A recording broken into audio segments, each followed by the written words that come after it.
Without commitment, you'll never start. But more importantly, without consistency, you'll never finish.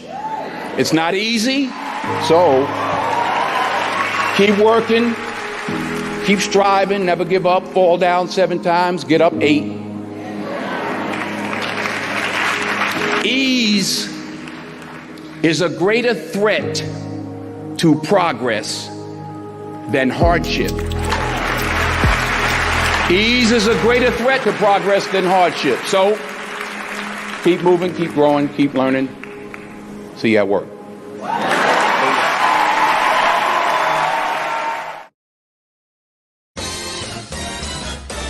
Good morning. Come on in. Coffee's good, fresh and hot. There's a waffle in the baker on the grill. We're making bacon. You're always welcome back. Charge!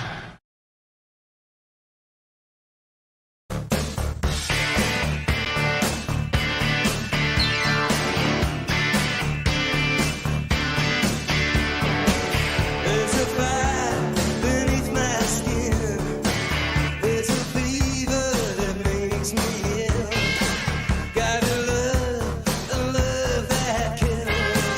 I got 24 hours to live. Come back. I'm down on my knees. Come back. I'm begging you, please.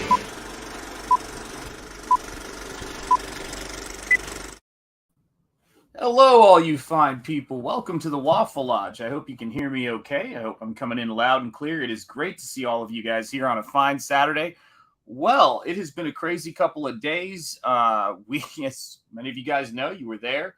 We hit 1,000 subs on my last live stream, which was amazing. And then there was a glitch in the matrix, so to speak. And YouTube had been having trouble that whole day, I think it was, with having streams get automatically privated and copyright struck. So we didn't know what was going on, and so it was kind of frustrating. But nonetheless, it's all worked out, and the stream is up. And I thank you guys for being here. So hang on a second. I'm gonna stop my cam for a sec, just for one moment, because there's a flicker that I think is being caused by the light coming in through the blinds. It might not. This might not help things, but let's give it a shot. Let's see if that does anything. If it doesn't, well, here we are. But I don't know why that's happening. Let me see here. Start cam. See if this. I don't know if this is going to help it. We'll know in a second. Nah, it's still flickering.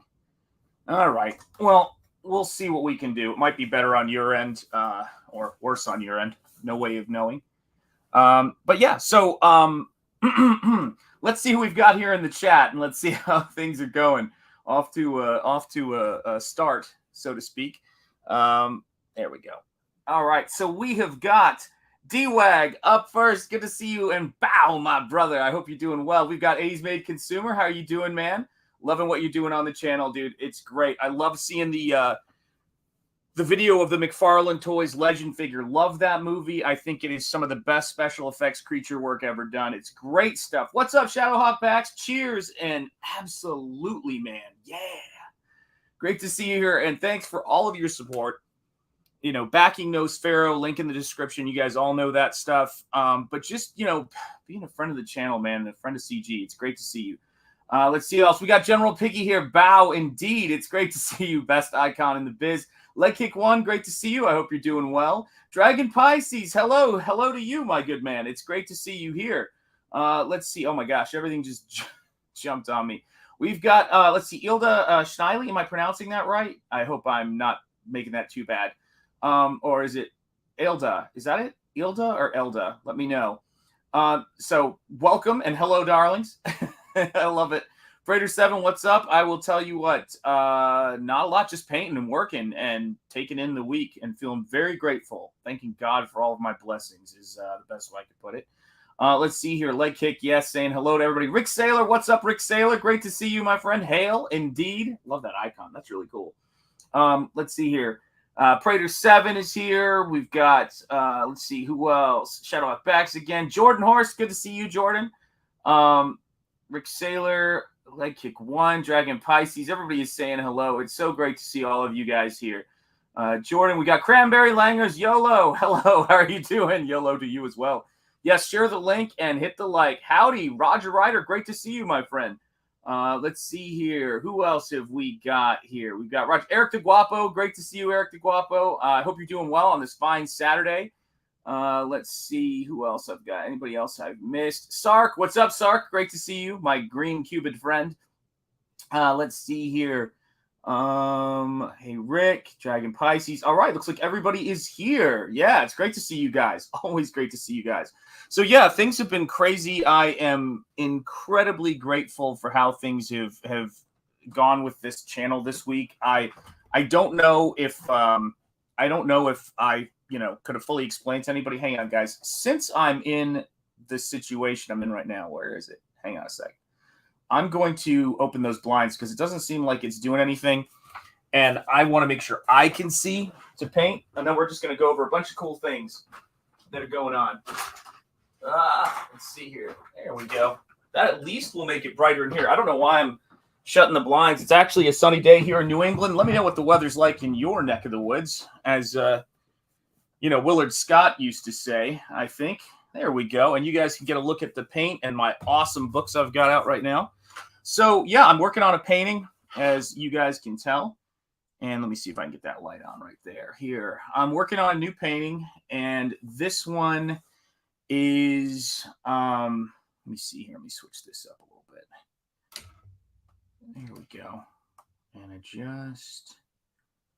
There we go. I'm just trying to get the focus right. I'm working on, we're here to gain wisdom from the wise elder known as Sean. Well, you may be out of luck. Yeah. Oh, it's snowy there. Oh my gosh.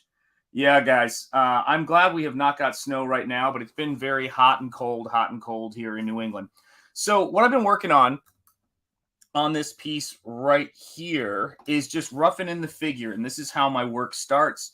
Got another pinup on the board right here, working in acrylics. I just got in some brand new paint, which is really good for me. So I've got some new colors. And then let me just adjust the brightness there so I can see. Ooh, it's hot here in Texas. I know I got tons of family in Texas, and I know it is a warm one. 65 and sunny with a slight breeze in SoCal. Oh, that sounds awesome. Haven't had snow in a few years where I'm from. There you go. Yeah, I mean, it's wild. When we get snow, when I was growing up in Tennessee, if we got snow, it was like end of days. It was crazy. So one of the things that I've been had the opportunity to do lately with my work as I move things over and as I get a better handle on what we're doing here on this project is I'll get a pinup job, which is great. And it's usually for, obviously a fellow CGer will contact me and ask me about doing this kind of stuff. And it's great. Love it.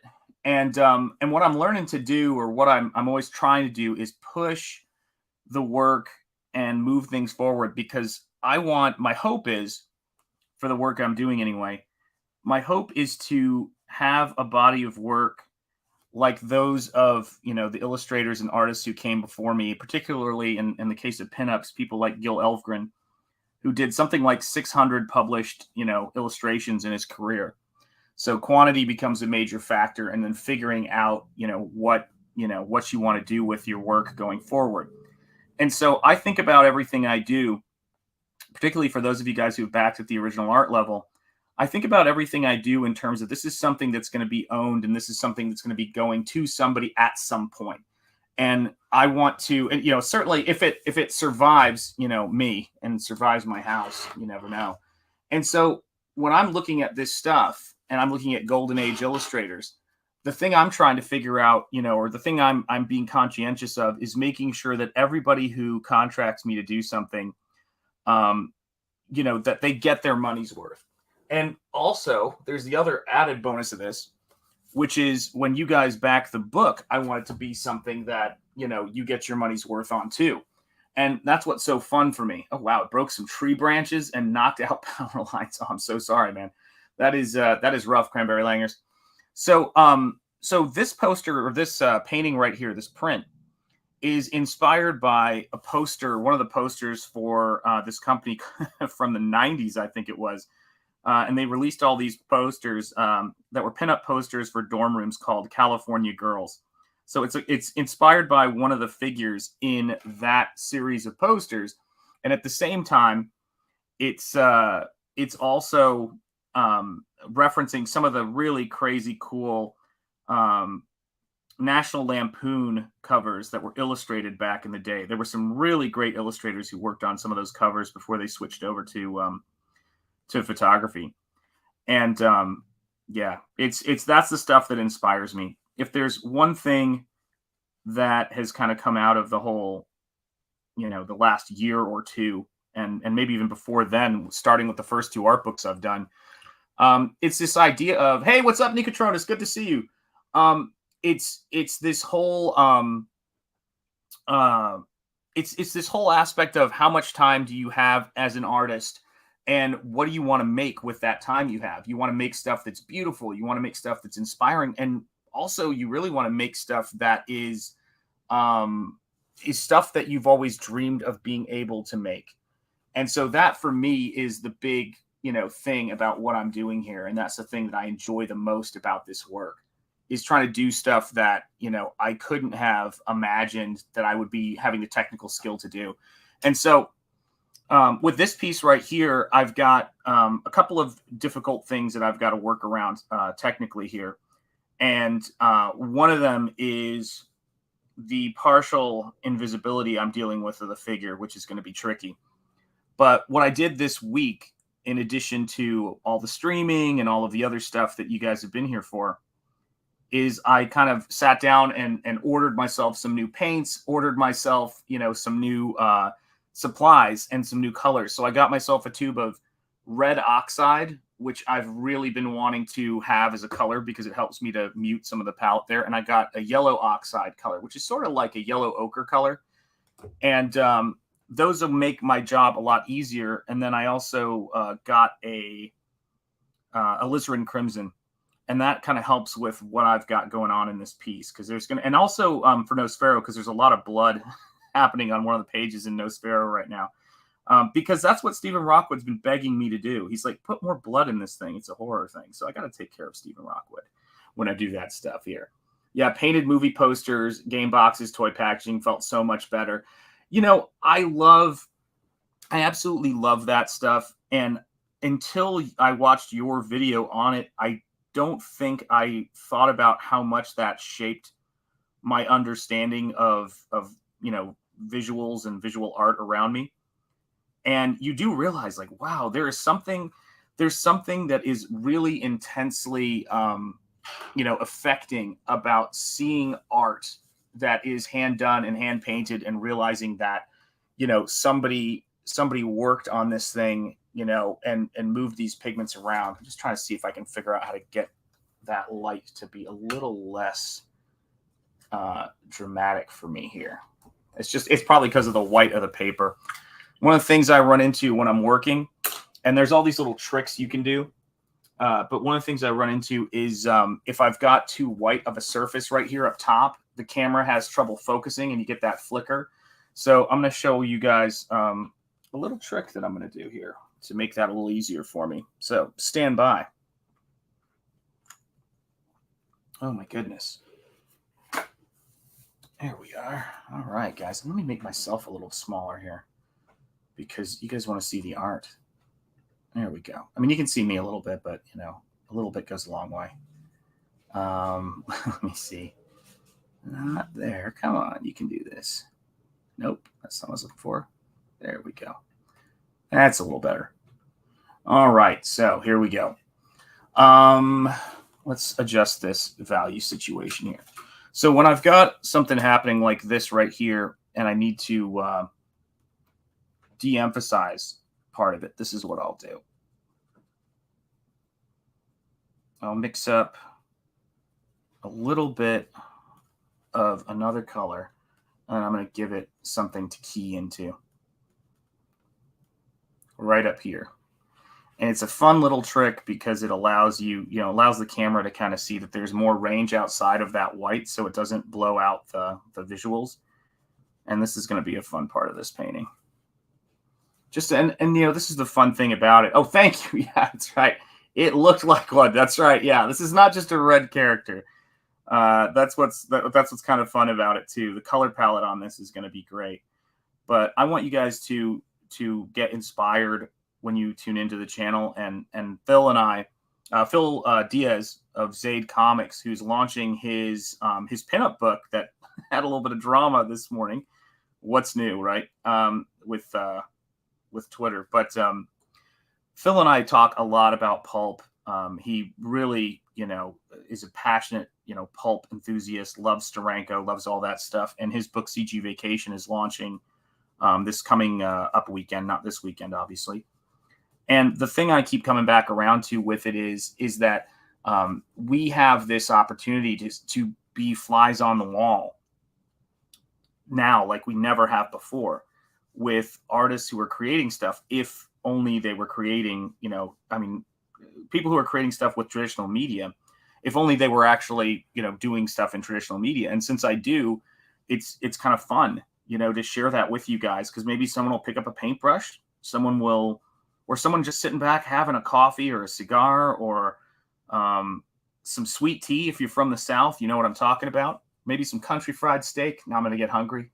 What have I done to myself? But sit back and enjoy, watching this painting and get inspired creatively. That's what those posters did for me. I'm one of those people who I just left a comment on someone's YouTube channel who his channel is great. It's Horror Monster Collectibles. And I just left him a compliment on his channel. I said, the ethos of what this guy does on his channel and what he collects is about collecting what you love. So he has some Horror Monster Collectibles that are probably, over $1,000 or more. Hey, what's up, Phil? Great to see you. Hail to you, brother. He probably has some collectibles that are over $1,000. He's probably going to laugh at that and say it's more than that. But he also collects, 3, and 3/4 action figures that remind him of his youth. Hey, what's up, Rock Crin and Phil? Great to see you guys. Yeah, great to have you here in the chat, guys. And that's the thing. Oh, that's great. Yeah, I look at that stuff and I love that he collects all of this work, and I love what he puts into his stuff. And I left him a compliment. And I said, man, I love the fact that what you do on your channel is about what you love and sharing the stuff that you love. And it's not about how expensive it is. And I know that was never the case for a lot of you guys. The reason why comics go up in value outside of being rare isn't because they are expensive or because some arbitrary thing makes them collectible. It's because people love those comics and they want to have them. And you get a lot of people who want, to collect something or to have something they had as a kid. That's what makes it valuable. But it starts with that love, that passion we have for art and we have for creativity or story or movies. I don't know if any of you guys are like this, but there are comics. And I don't just mean one to bag and one to board, but there are comics I have every version of that's ever been printed. And there are movies and Blu-rays that I have 2 or 3 copies of because I've been collecting them for so long, and I just get a new copy if there's new bonus features on it. And sometimes that's just the way it is. You just love that kind of stuff.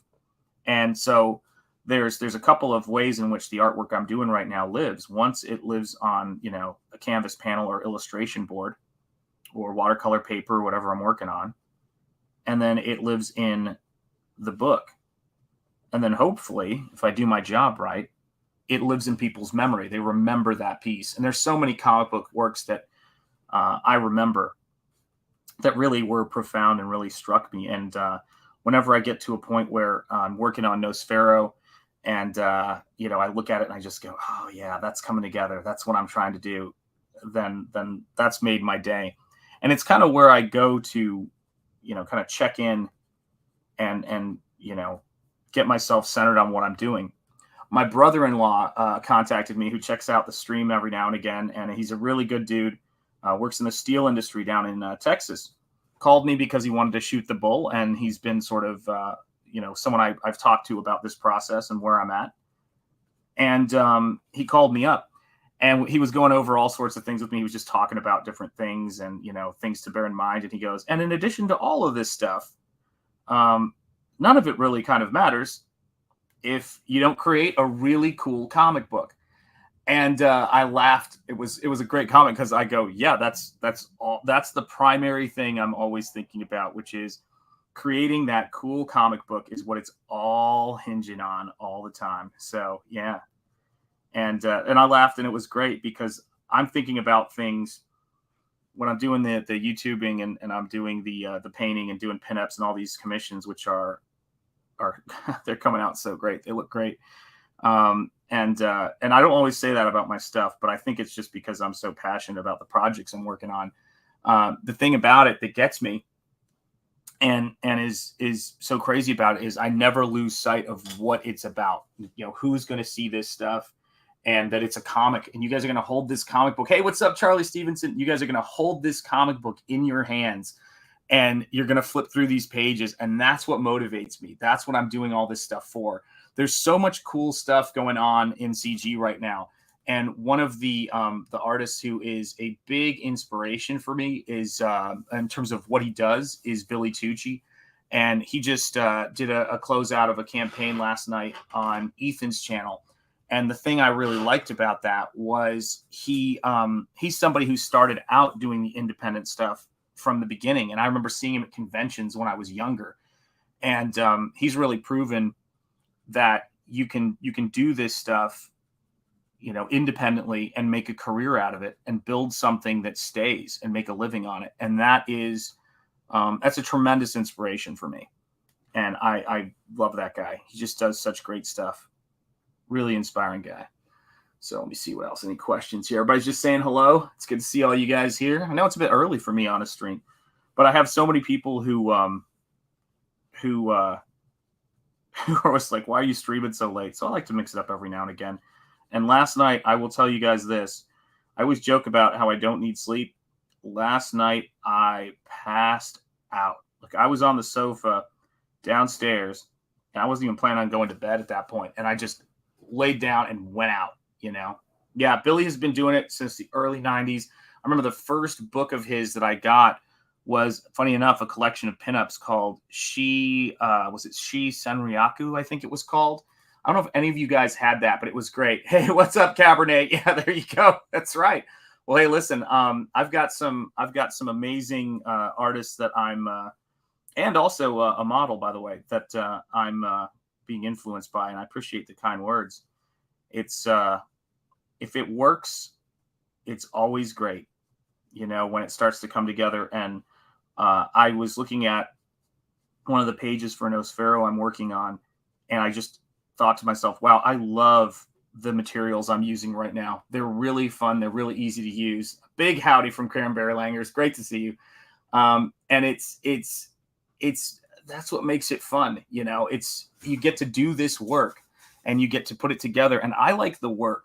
That's the thing I love the most. When people back these books and they're, you know, supporting us and backing all these projects, when people back Nosfero and I see someone new's back Nosfero, this is great. It's what excites me about it is that I know that I can do the work, you know? Yeah. Would she be a hand model then? She's a hand model. You got it. Absolutely. Yeah. Oh my gosh. I was watching that Seinfeld episode about the hand model with George recently. And I was like, oh my Lord, that show has all the components of a comedy and a horror movie at the exact same time. There's episodes of Seinfeld that are just terrifying because you can see what's coming. Makes it all the more entertaining. So yeah, so I'm kind of, you know, using a smaller brush right here just because I'm kind of trying to figure out how I want to put the colors together on this thing, and as I do and as I figure that stuff out, it helps me to kind of flesh it out. The other thing I'm going to be working on today, and you'll see me when people always ask me, which is obviously common to ask me, oh, how long does it take you to do a particular thing? I always give a good, you know, a decent ballpark of what that is, but what the hell am I stepping on here? Hang on a second. Is that it? Oh, wait, hang on a second. Oh, no wonder. There we go. I can get my footing. But when people ask me how long it takes for me to do a page, I always say, I always give them a pretty decent ballpark of it but I work on a lot of different things at once. So when you see me working on one page, I've got a couple other pages or a couple other paintings I'm working on. And then I'm bearing in mind, what is the deadline? Hey, what's up, Pops? How are you doing? It's great to see you. Yeah, no soup for you. Yeah, absolutely. Yeah, it is terrible and hilarious. It is absolutely that way. Yeah, absolutely. What's up, Pops? It's great to see you. Julie, I was just talking about you. I was just singing your praises. I said, I've got to do an early stream because Julie is always saying I stream too late. So there you go, Julie. Here's your earlier stream. Yes, absolutely, guys. Smash the like button. I feel like you guys have been amazing this week. I know I say it all the time, and I don't ever feel like I can say it enough. But thank you guys for all your support. I'm still a little shell-shocked that we hit 1,000 subscribers. I just got that message from YouTube saying, congratulations, you've hit 1,000. And I just thought, this is surreal. Because I'm just somebody who likes to make comics, likes to paint, loves to talk to people, and I love to watch YouTube shows where people talk about their passions, whether it's comics, 80s made consumer talking about all of the pulp movies, Blu-rays, VHS tapes, and toys that he liked, horror monster collectibles, Leslie Chambers kaiju reviews, or all of my comics gators and their channels talking about what they love, and I love that stuff, Yeah, come back 1 year. God, that guy was amazing. It was awesome, and that's the stuff I love. Like button smash. Thank you guys. I appreciate it. And when I sit down here and I'm working on this stuff, I'm always thinking about, like, let me give you guys a real, so you see a panel like this, right? And I'll give you some scale here. So here's my hand, here's the panel. So you get a sense of what the scaling is. Now I'm going to zoom in. I want to show you what this looks like up close. Let's move the camera way down, let it focus. There we go. When you get down into a much smaller level, let's let it focus. Do you guys see the wrappings that are going around the wrist on that guy? That is the kind of detail that I'm thinking about with these figures, as small as they are. I'm trying to make sure that when you see these characters and they're attacking and fighting and they're going through whatever particular dramatic scene or scenario that you're seeing, that when you get it as a comic book page, it's going to be much smaller than what you're seeing right here. And you'll get a sense of the detail. You'll get a sense of the richness of the detail in this thing. But it is a very, very much about creating an immaculate reality. And that's what we're really after ultimately when we're doing this stuff.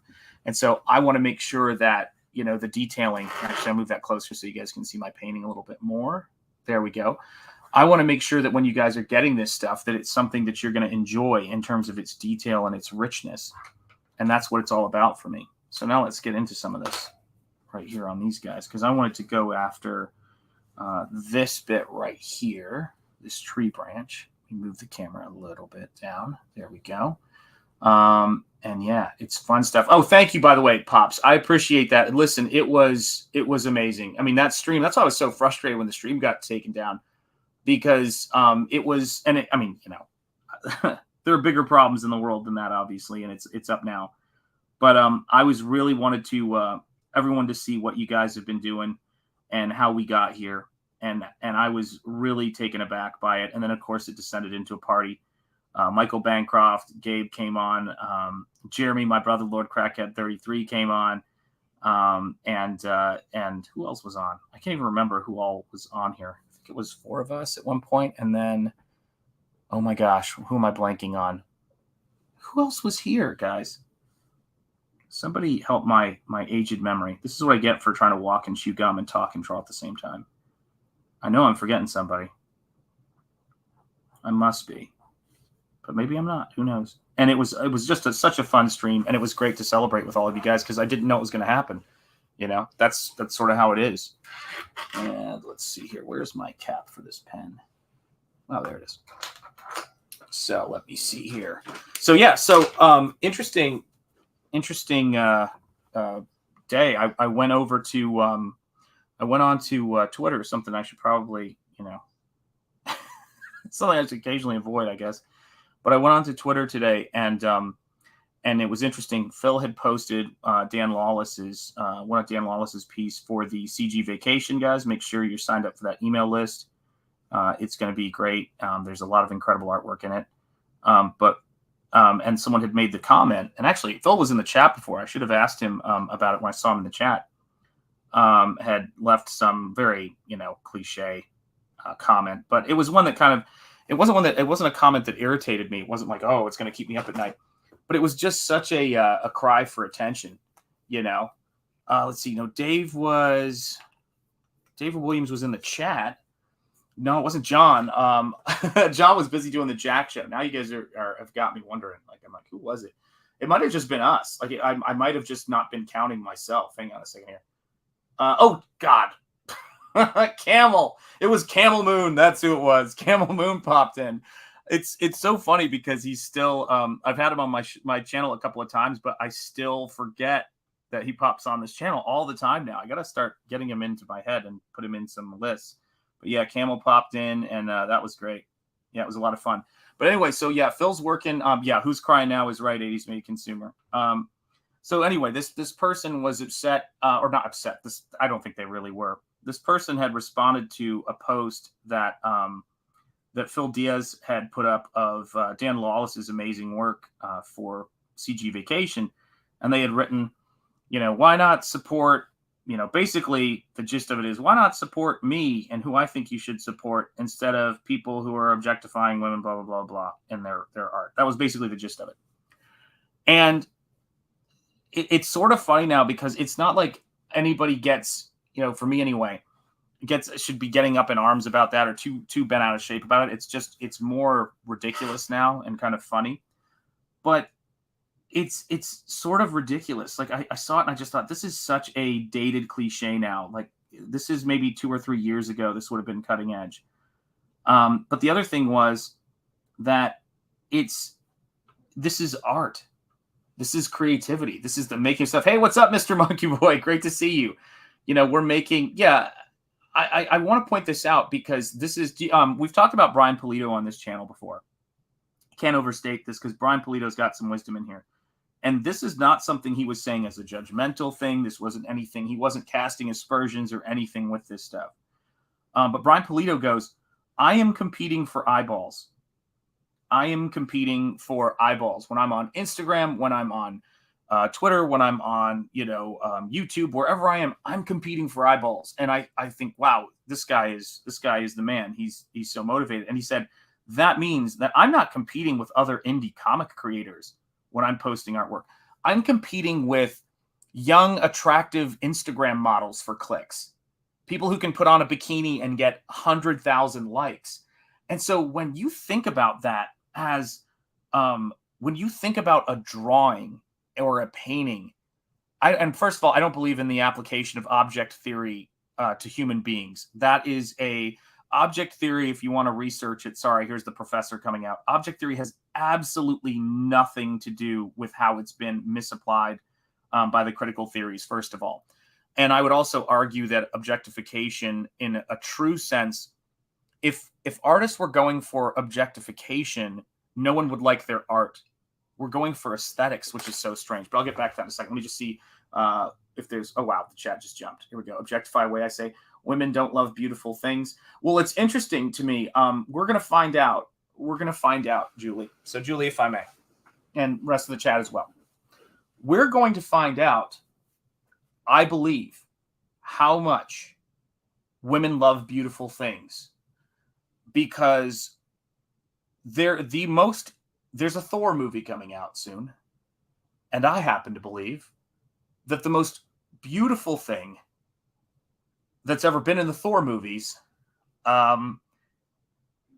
is Chris Hemsworth. And Chris Hemsworth is about to be de-emphasized, I suspect, and has been de-emphasized in the marketing for that film. I'm curious to see how it does, because I agree. I think women love beauty as well, and I think Chris Hemsworth falls into that category. So we'll see how that goes. We'll see how that goes. They're trying for something that I just don't understand, frankly. But yeah, I gotta be honest with you. I don't know how many of the audience that made Aquaman a smash hit were huge long-term Aquaman fans who were there when he lost his hand and he had, all that stuff. I don't know. My theory is the fact that Jason Momoa didn't look anything like Aquaman wasn't a problem for a particular reason. That reason was he's Jason Momoa. And so what I like to tell people is, imagine you living in a world as an artist where you have got beautiful people easily accessible in any type of way meant to elicit response on the internet. And what are you doing? You're taking pigments or digital pixels and smearing them around in the hope you can compete with that. So if you can do what Dan Lawless did, sorry to get off on a tear on Dan Lawless here for a second, but I love my brother Dan. If you can get with digital pixels or pencils or traditional or whatever you're doing, you can move things around and they're so aesthetic that you can just for a moment turn somebody's head from frankly human beings who are either, who both are physically or photoshopped or whatever you want to call it, made to look as visually appealing and aesthetic as possible. And someone's looking at a painting. That is an incredible accomplishment. If somebody reads a horror comic, as often happens with horror manga overseas, over watching a real life horror movie, that is an artistic accomplishment. And that is the thing that is incredible to me about it. And so I actually think it's a huge accomplishment to try to paint something attractive and aesthetic. It's really hard. A lot of women saw Aquaman. They did. Yeah, that's why Magic Mike got a sequel. I don't think it was the plot. Let's see here. Well, of course. Yeah, absolutely. They made yes, I know. It's crazy. Momoa is a stud, of course. The ladies supported him. Yeah, also, yes, for Momoa. Yeah, there you go. For Jason Momoa. That would be the ultimate name if he changed his name to that. Yeah, they made him less stalwart, less of a tower of masculinity. And yes, Hemsworth is Thor. There can be only one. Well, think about that. The casting job of Thor. Like, that's a tough job. To be able to pull off being the God of Thunder is impressive. So anyway, needless to say, when I saw this comment, I actually just kind of felt sad for this person, because the truth is, if you can throw down artistically, you don't bring up politics as a defense of your work. And it's never against somebody, because the audience always has the right to pick what they find to be the best form of escapism and what they find to be the most beautiful and aesthetic thing.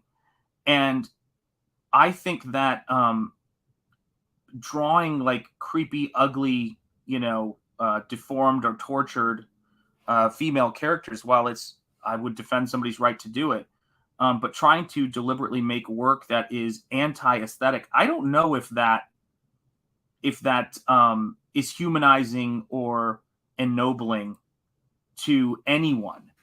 It's got to be aesthetic. It's got to work within a story. It's got to be something that's richer than that. Dad bod Thor is a funny, is funny for a joke. Yeah, it is. It's all of this stuff. Yeah. Only funny because of comparing it to, yes, of course. Yeah, that's, you've got it. So we do love our characters to be human from time to time. We like them to have a little bit of a sense of humor. We like to see them go through things. I don't need my characters to be totally, soulless or not soulless is not the word I'm looking for. I don't need them to be totally stoic. I like a little bit of humor and levity in people, and I think that's what makes us, bond with people. But what was really interesting to me is the idea that someone else's, and I guess this was the thing that got me about that comment. First of all, I don't think anybody needs to worry about the comments and things like that, because that'll take care of itself. Like, this person's, I feel bad that this person is, unable to appreciate that. And rather than, responding to them and letting them hijack the fruits of Dan Lawless's beautiful artwork and unbelievable skill, right? What we should be doing always is, a comment, someone wants to say something, about that, they're welcome to. I'm kind of into the whole free speech thing somewhat. But this is what I would say. Also, don't let it distract you from the fact that we should be saying, let's go CG Vacation, and Dan Lawless, you are amazing. That is some amazing artwork, because that is hard to do. And rather than we've spent way too much time, I think, on putting down or letting hectoring shrews, for lack of a better way of putting it, distract us from the real beauty that's out there, the real aesthetics. And that's what's ennobling and uplifting. I say we make it happen. Yeah, more people in movies to go. That's right, exactly right. Shout out backs. Thor already had a good sense of humor without being the joke himself. You're absolutely right. Oh man.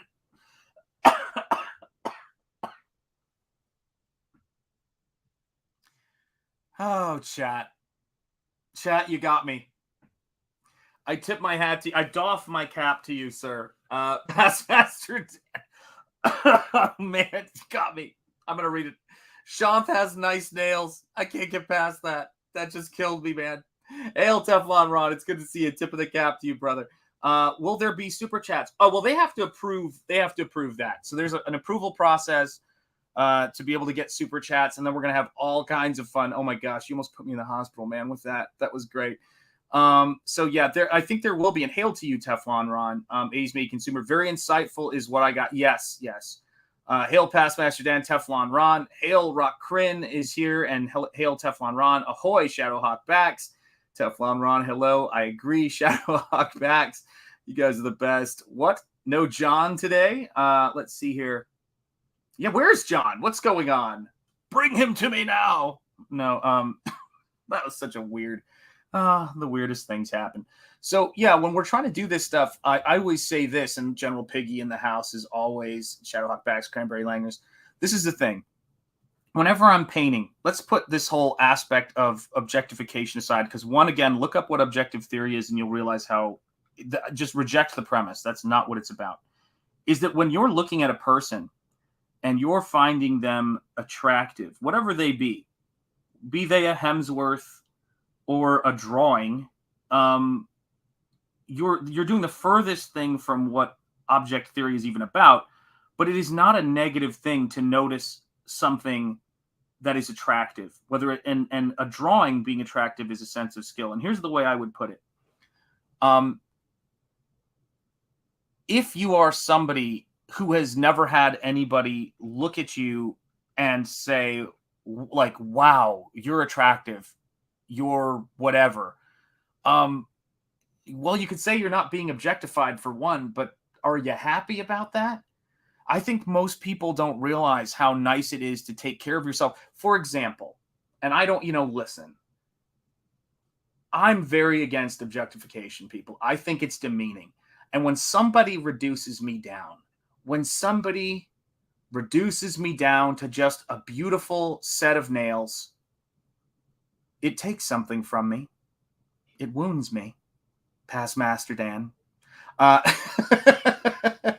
it's nice. I never see that stuff and go, oh, darn it. I just laugh. I think it's hilarious.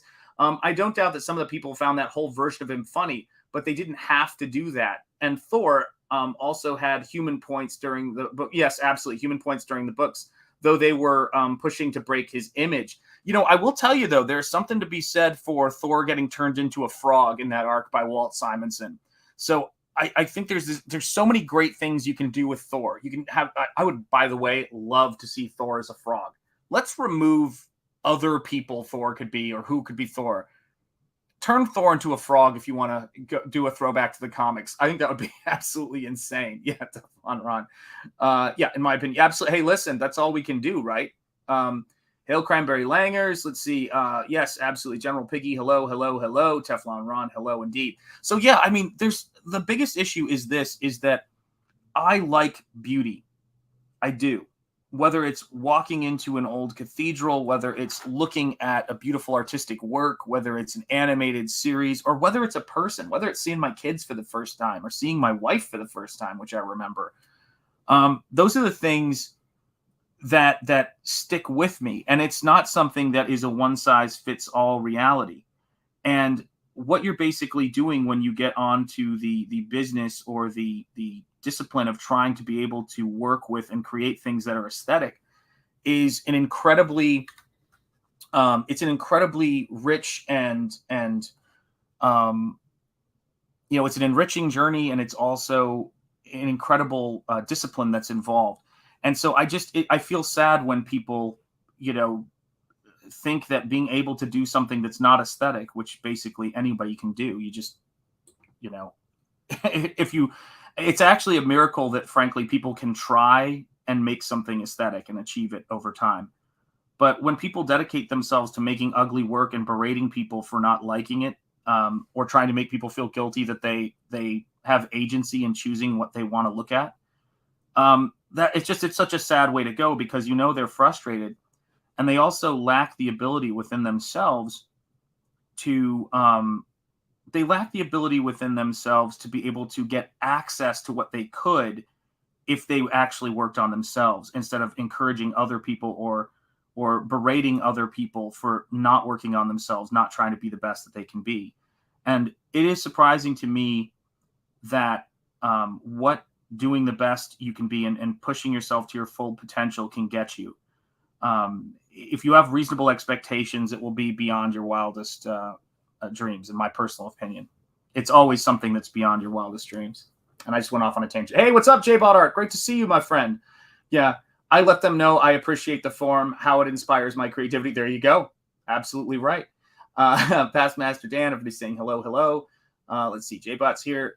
Take care of yourself. I didn't know it was that kind of channel. It is, right? It's true. Oh, my God. Oh, you guys are going to put me in a hospital.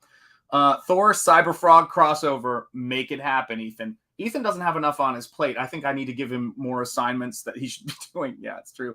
Shantha Jetty Art, good rebuttal. They should do a frog Thor. Listen, that was he can draw great frogs.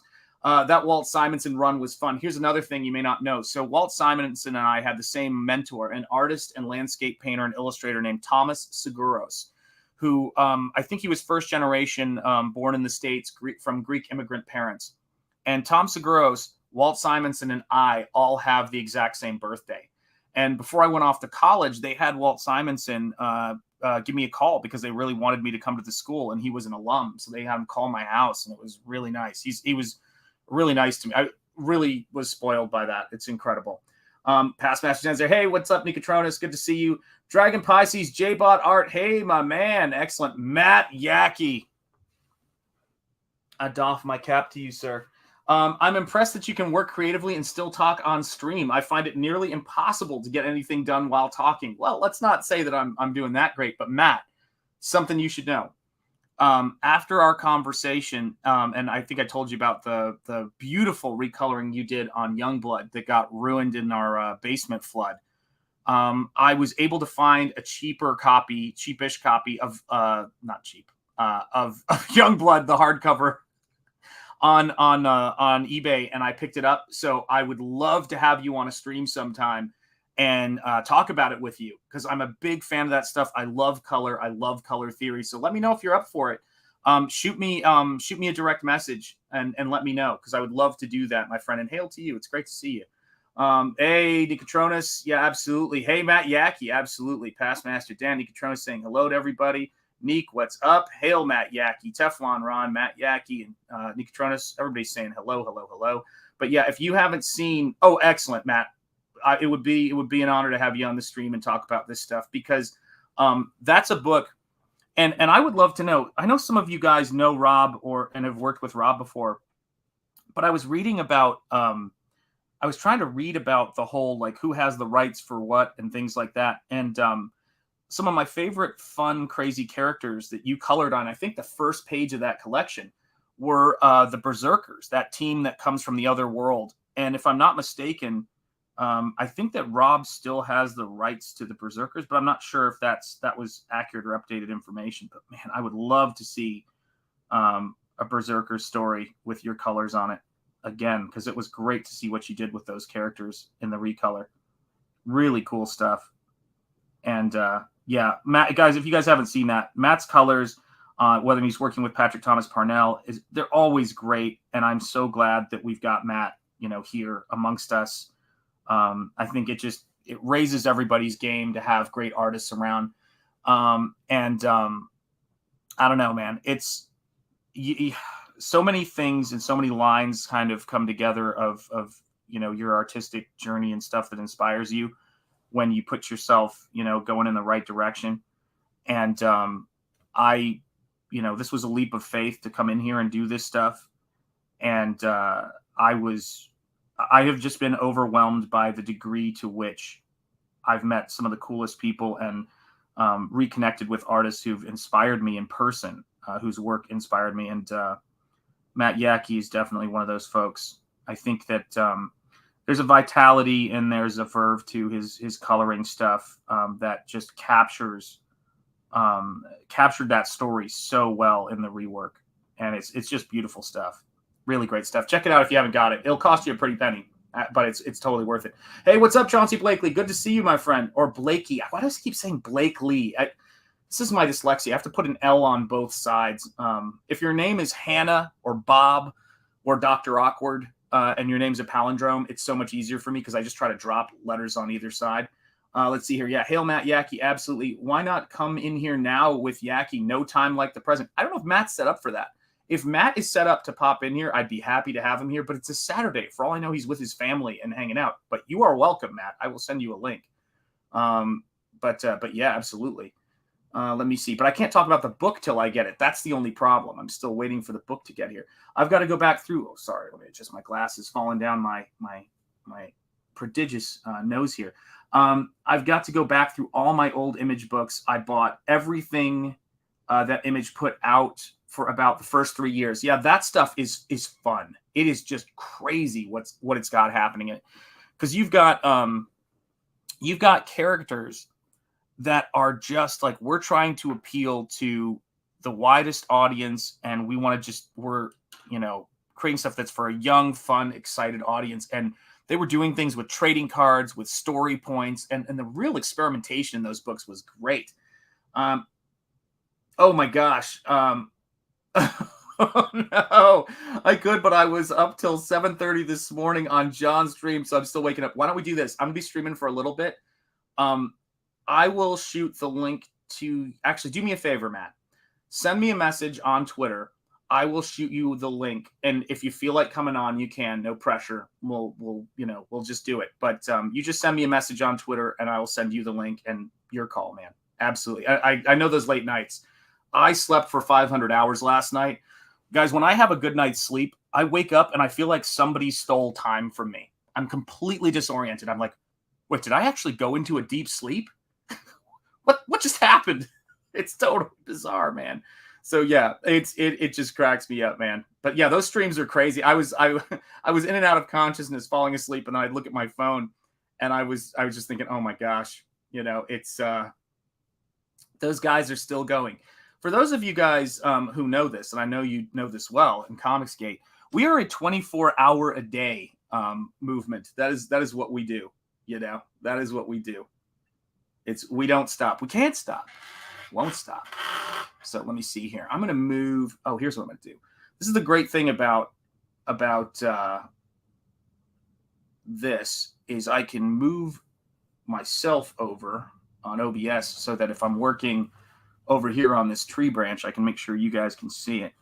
But yeah, so this is the this section right here is kind of the bramble where they live, and that's really what it comes down to. Oh, my name is Shanthan Jetty Art on Twitter, oh yeah, let me see if am I following you? Hang on a second here. Sorry guys, one pause here. You look this up. I don't even know. Okay.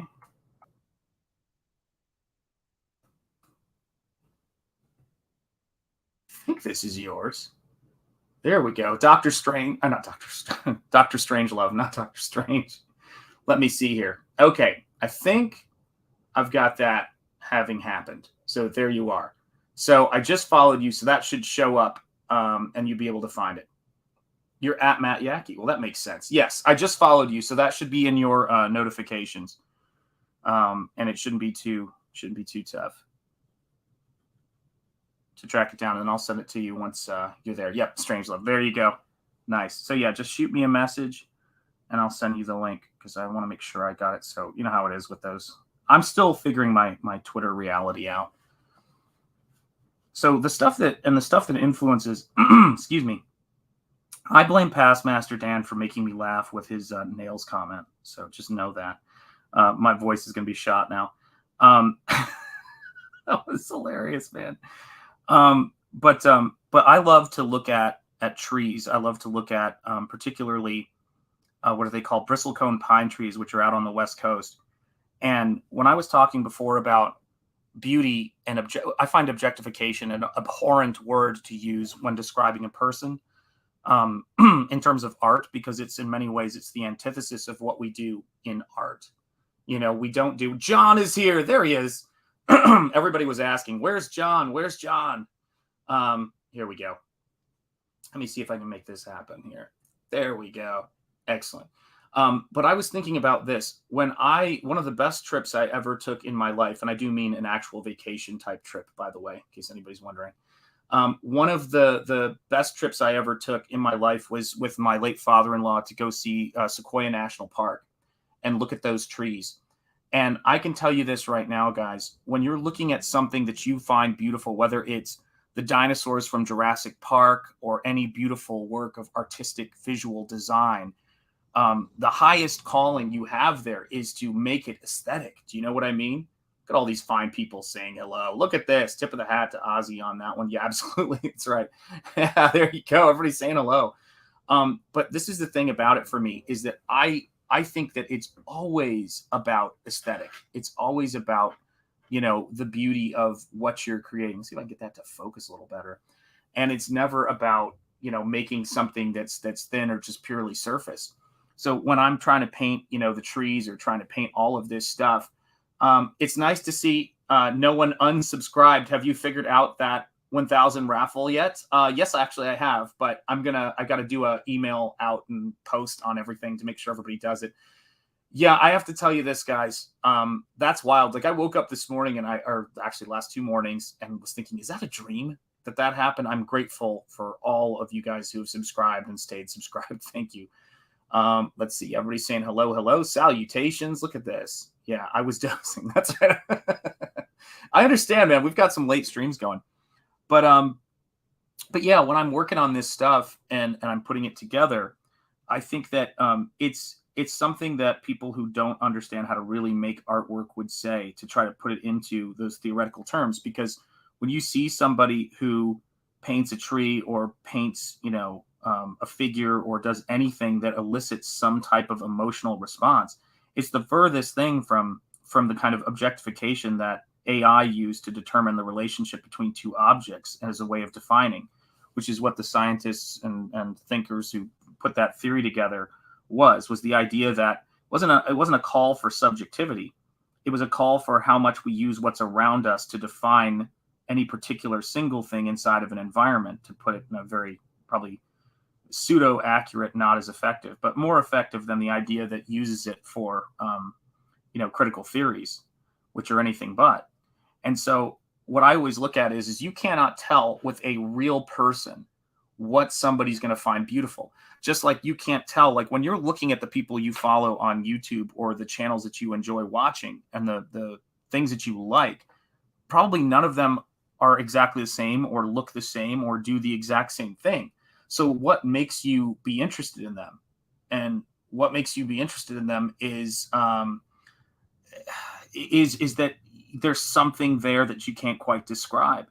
And so when we're doing artwork, the really great stuff has a quality about it you can't describe, but the solid stuff is attempting to appeal to the biggest audience it can. And it has to negotiate what the audience, go off of what has worked before in the past and negotiate what the audience's own expectations are. But then it has to be attractive and appealing to a lot of people. So by the time you get to the level of, say, a musician who's a one-hit wonder, that's a very high level of success. And having anybody do a figure drawing of a female figure, one of the things that is the most difficult to compete with in real life, and have anybody say, wow, that's cool, I like that, is almost impossible. It's like pinning an angel to a piece of paper. It's wild. Really ripped and feeling floaty, but I use terms like dozing. There you go. There you go. Gotcha. Let's see here. Everybody's saying hello. Have you talked to Rich Ayala lately? Actually, I haven't, but I should. Rich is great. I had a great time with Rich on the stream. Terrific guy. Most mainstream art looks like it's been created by a committee. Yeah, it looks like it's just put together from a lot of different odds and ends, guys. Well, hold on a second. I just heard a knock at the door, guys. It could be Mr. McFeely. This could be Mr. Rogers, but I think more possible it is.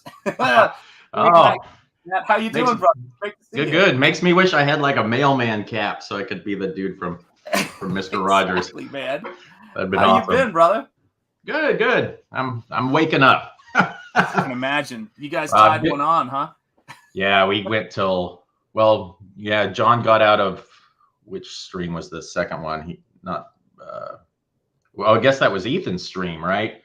That he was on most of the night, and then he started up a drunk Dale stream, but Dale never showed up, and I showed up like an hour into that, and then we ended up going till almost 7:30. It's very difficult to explain to people what we do. Do you know Yeah, what I it mean? The is. next day, it's like, so what were you guys talking about? It's like, I don't remember. Yeah, I know. They're like, yeah, I know. You kind of don't want to say, oh, comic books and movies. Yeah, I know. Exactly. State of the industry. Yeah, it's oh God, I know, right?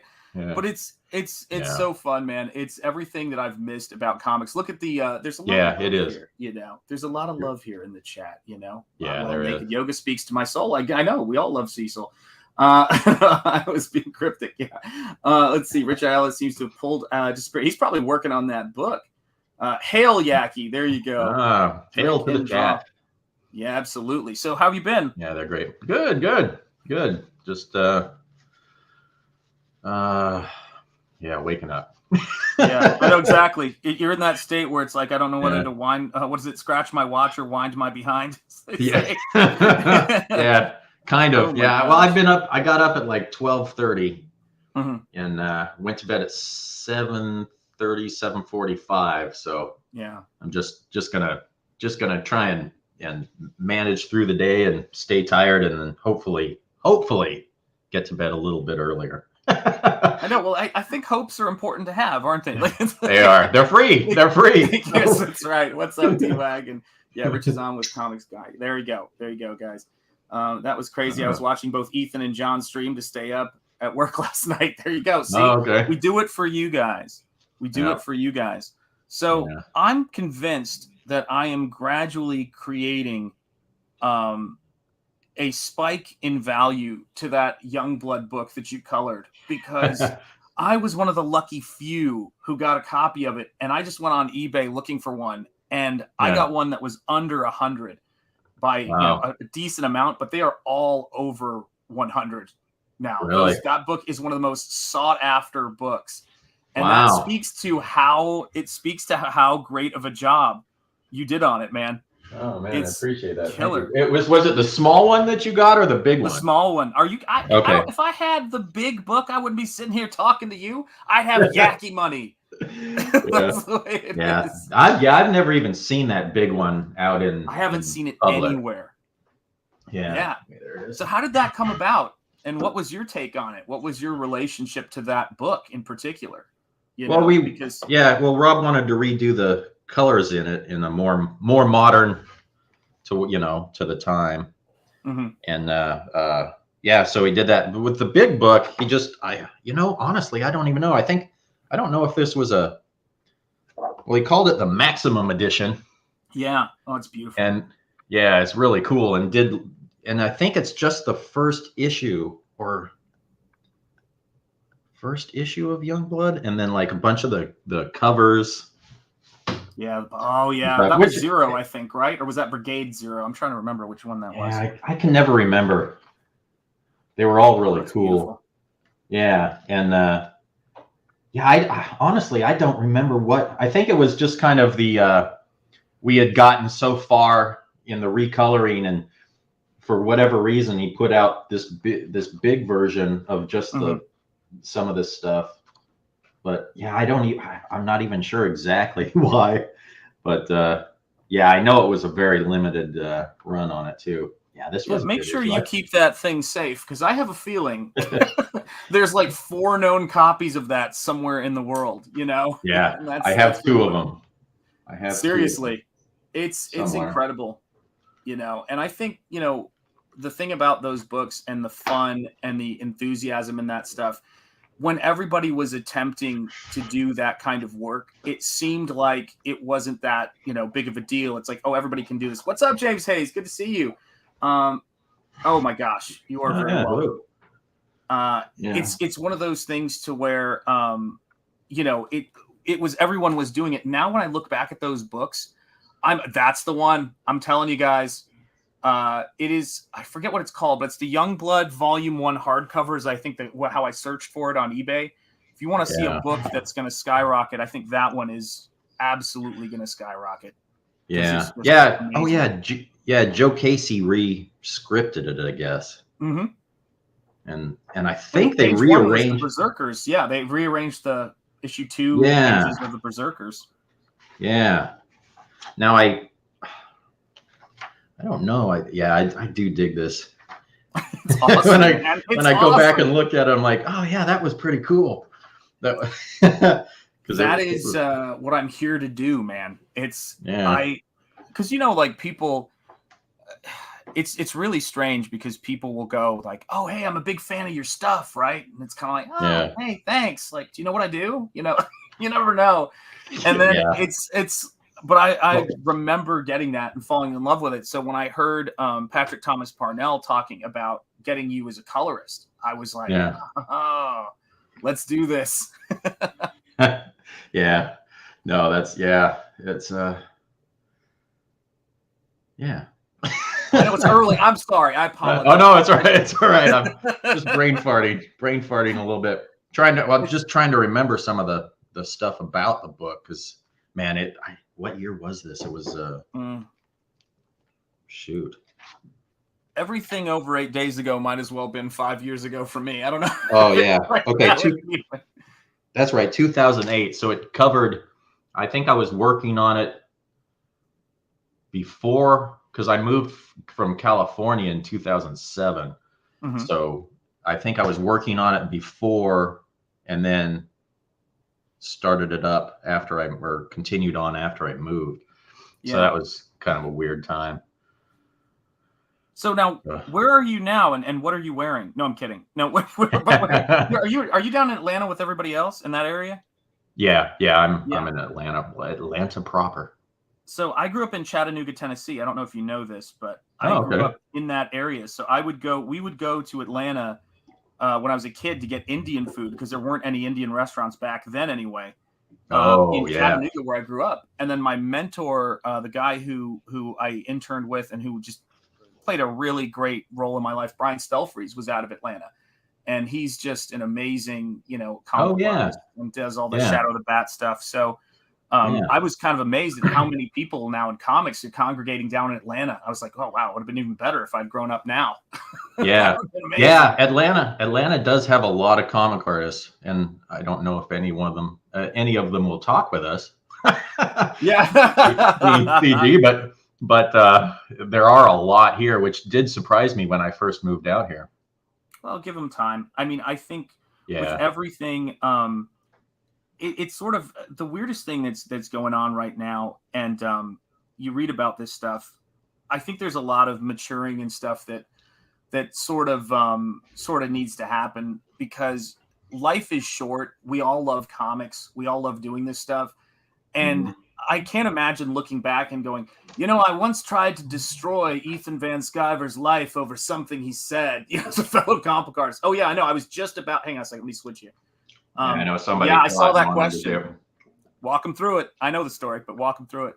Oh, it's just, I just got it from a buddy of mine, gave it to me for my birthday. It's the Slash model. Oh, it's beautiful, man. So good. Yeah, it is. And I'm in shipment, the jack, something got disconnected, a wire did, so I need to reconnect that in there so it works. But actually, I'm a drummer. Oh my God. No, you should have said you identify as a drummer. No. I am. I can't deny that. That is, if that's my thing. But I mean, you can't play drums everywhere. Yes, You know, yeah, absolutely right. with that. Yeah. So yeah, so And if you guitar. hang a drum kit on the wall, it just looks weird. I mean, it looks cool probably, but Oh, that'd be awesome. I wish I had one to do that with. And that's not a P bass. It's just I bought a bass from a buddy of mine. That bass was actually used during the making of Elefunk for the Black Eyed Peas. oh my gosh. I got to tell you, I love this Islan. Yeah, CG does have a community with a lot of shared interests, lots of music, Warhammer 40K enthusiasts, weed smokers, foot fetishists, hard drinkers. What else? Yeah, I mean, we really welcome all kinds, although I wouldn't necessarily say all ages for every situation. But let's see here.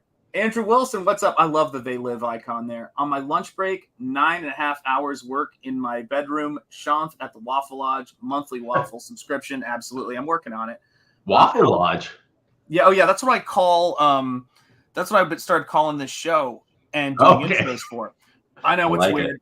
I don't know. Oh no, I like it. Weird is great. So Weird is great. We used to hang out, my friends and I, at 2, 3, 4 in the morning at the Waffle Hut on Brainerd Road, which if you look it up, actually it did make the news. There was a murder there. And there has to be at a wall. Yeah.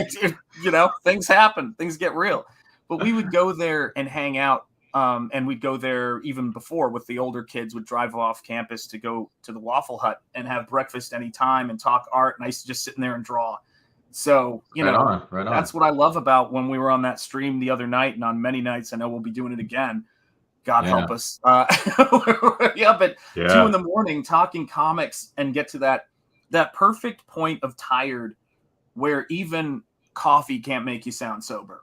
You know what I mean? Just to like, you know, I love you guys, and I love Jack Kirby. I'm just saying, depends on the inker. Fall out of chair, like it's good times. That's always the best.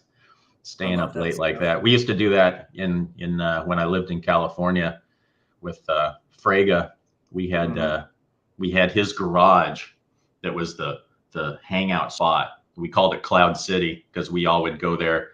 Everybody would go there, and we had, you know, it was us comic artists, but then our other buddies were musicians, and they would show up, and then people we met, other musicians and other artists, and everybody would come in, and we'd hang out in Frega's garage, and we'd be sitting on a dirty couch and little chairs, and have a little old CRT TV, and we'd talk art and whatever else we were doing, and have just a great time. It was kind of the salon of the of the time, really. Yeah, good stuff. It was so much fun. That's what we're doing now. Yeah, go ahead. Oh no, well, I'm just saying what's going on here in CG with YouTube in particular is kind of like doing that again from our bedrooms. That's absolutely, man. It's really fun. It's lightning in a bottle. But I was just, the thing I was going to say is I actually, Frega doesn't strike me as a kind of warm, enthusiastic person that people would want to just go over and hang out with. So I find that odd. Oh no, Frega's probably. Yeah, I know. Okay. Yeah. Gotcha. Yeah, he's the nicest guy on the planet. Really I know he is. He had me on his channel to promote Nosfero during, I think, the first 60 days. But I had Black Flag. I bought Black Flag in my comic shop in Chattanooga when it first came out back in the day.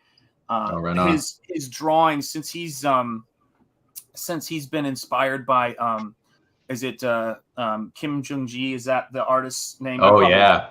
Switching it around, but no, that philosophy with his work is next level, man. I mean, it's so great to see, so many of the people in Comicsgate are just kind of like going, wow, what do you mean? It's just about like art and selling comics and good customer service. I can just go, like I can just make it happen. So yeah, the cream definitely rises to the top, and Frega's just crushing it, And so to me, it's great to know that. I mean, are you able to see Frega? Like, does he live close enough to where you're at now? Because I know he moved, but he's kind of he did. I mean, I can still get down to him. It's just it's a hike now. People don't get Atlanta. Like, if you've driven around there, and you're in 9 lanes of stop traffic where someone is coming through at 100 miles an hour on a jet ski. And you're like, how from did the you get fast that all lane the way? into the slow lane because Yes. there's a 6-foot opening in between cars. And yeah, no, they drive like bats out of hell out here. It's insane. When I first moved out here, it was insane, and I just stopped using the freeways unless I had to, just because of that. But I gotta say, Washington D.C. was even worse. Yeah. I actually refused to even drive into D.C. I just started taking Ubers everywhere. Yeah, it's a rough setup. I mean, those highways, and imagine, I was driving down there for an internship at Gaijin Studios when I was in school, and it was just like, gosh, I'm trying to think of it. It's a Spaghetti Junction. Is that the one? That's, yeah, that was their exit was right off of the other side of Spaghetti Junction. So I was getting on that every single time to get to their studio, which was just, it was diabolical, man. But yeah, a short and drive traffic's and traffic's even worse now. So yeah, oh my God, that's craziness, man. That's crazy. Yeah, it is. It is. So with all the stuff that you've worked on, and I know this isn't an interview. You, by the way, you have the right to remain silent. Anything you say, no, plead the right. fifth. Yeah. But of all the stuff that you've worked on, like it doesn't surprise me because I've known how much work you've done. But it was interesting to me that when I brought up that book, you had it, at the ready, but you were kind of like going, oh yeah. And then I saw you looking at it, go, oh, this was really good. Like, what's the stuff that is on your mind where you go, oh, that project right there, outside of course, my favorite? As a favorite or as one I don't like? Oh, it could be anything you've been enjoying that you're like, oh guys, check this out. This is what I'm ready to see. Yeah, I'm trying to think. I mean, I've done pieces. My Black Flag stuff is fantastic, and I'm looking forward to having that finished and being able to show that off. That'll be great. It's I don't think Dan would mind if you just opened up a PDF and just I mean, it's gonna know. I know. Hey, listen, I totally know, man. I understand. I know. It's I wish I could, but cool. there will come a time when I can. That's right. But yeah, I'm trying to think what. Man, it all blurs together so much. Wait, let me grab a handful of books here. Awesome. Pick through. Because this stuff. Here we go. It's gonna be fun. Let's see. I'll just grab a few stacks here of stuff. Excellent. It's all kind of. There's a few trades. So here is new to the business, is what I'm trying to say. 25 years. Well, 20. I consider my professional career starting in December of '98. Yeah. Because that's when I quit my day job to color full time. And before that, I started like late '95 actually learning the computer. And I did a lot of DC stuff and things with the guy I was working with before then. But okay, here's one that was fun. I don't know if it's the greatest, but it was, let's see, Fragile. Oh, wow. It was Dave Stewart was supposed to color it, and he couldn't do an issue for some reason, and so I got the gig. And let me see if I can find or even remember which pages I did. Giant, man. Yeah, he's amazing. He does great work. Although I got it. Did you see he recolored Hard Boiled? Yes. Oh my gosh. Yeah, I have that. Yeah. What'd you think? I'm curious. I loved it. Were you kidding? Did you? I love. Look, I have the original. I had many copies of the original, and it was great for like how it was at that time. But I love his recolored Hard Boiled, Big Boy, and Rusty the Boy, or Big Guy and Rusty Boy Robot, all that stuff. Did he do that one too? Did they recolor that? They recolored that one. Oh, I want to see that. Yeah, because it's colored beautifully, and I mean he's a master of his craft. I just didn't like. I don't like the color tone of the whole thing. Mm. I just didn't care for it because where did it go? The original hard boiled. You mean you like the original better? I think the original is 100% better. Not just color wise, tone wise. I mean the work, like with the cover, the work that he did is fantastic, but he made him this blue green tone and lit up everything in the background. So now he's recessed, even though he's in the front. It just annoys me because the original has him. It's more garish, but he really, it really stands out. Man, where did those go? So I guess what I'm trying to say is that you can now appreciate then the idea or the compliment of somebody saying that you recolored an original and you improved upon it and kept the integrity, like Youngblood Book 1. Well, yeah, and that was what we were trying to do with the Youngblood too. Is he wanted, because Rob loves the like Marvel colors, and I, they always told me that I had a good grasp on that. Marvel did too. They like the punchy colors, and Rob loved his punchy colors. He would always tell me Skittles, make it Skittles, because he loved the color and the pop and the cuts and all that stuff. And so that's what we were trying to do, and that's kind of what I try and do anyway, because I don't know, I like to look at that stuff. But let's see. Here's one. Someone was asking, is Yackee coloring anybody else in CG? Definitely need more colorists in CG. Yeah, Gabe and Kyle can't color them all. Yeah, I'm sure that there is no shortage of people looking for that stuff. Yeah, I'm available, so hit me up. Yeah, you should talk to Have you talked to Rob Arnold? The replicator? No, not really. Oh a few times, randomly here and there. Yeah, you can show off that. Yeah, I will show that Cyberfrog piece I did for Ethan in a sec. But first, I want to just take a look at some of the stuff that Matt's doing. But yeah, it's a tough thing to get those colors and have it read and have stuff come forward and keep that dynamic there. Which one is that one? Let me adjust my glasses. Adrenaline. Oh wow! Cool. Weapon of War. Tony Daniel back in. Oh nice. This had to have been 99 or 2000. 99, something like that. Yeah, I did colored the first issue of this way back in the day. It was like one of my first jobs. That was fun. Random weird thing. Oh, that was a. Oh yeah. Deadpool core. Rob and I did. Awesome, man. Yeah, that was fun. So cool. This was a fun book. I like doing the star backgrounds. On this had. Oh yeah, this had all the. Yeah, we did Lady Deadpool. Long before. Let's see. That was some good stuff. Oh yeah, this reprints all of. Yeah, because there was like Deadpool Core, the like 12 issues of that, or was it Deadpool Core that was the 12 issue? I think it was. And then there were like a couple of these random issues that introduced Lady Deadpool that we did. Oh no, this has some other people's stuff in it too. Oh yeah, there we go. Okay. Getting into some of the Rob stuff that we did. Man, that stuff sings. That stuff is beautiful. It was fun. It was a lot of fun. Yeah, this was a fun book. Although once I went with we chose the kind of sky background for this planet that they're on. I kind of stuck with it. Yeah, and I wish I hadn't, but I can go back and look at everything and wish I had done something different.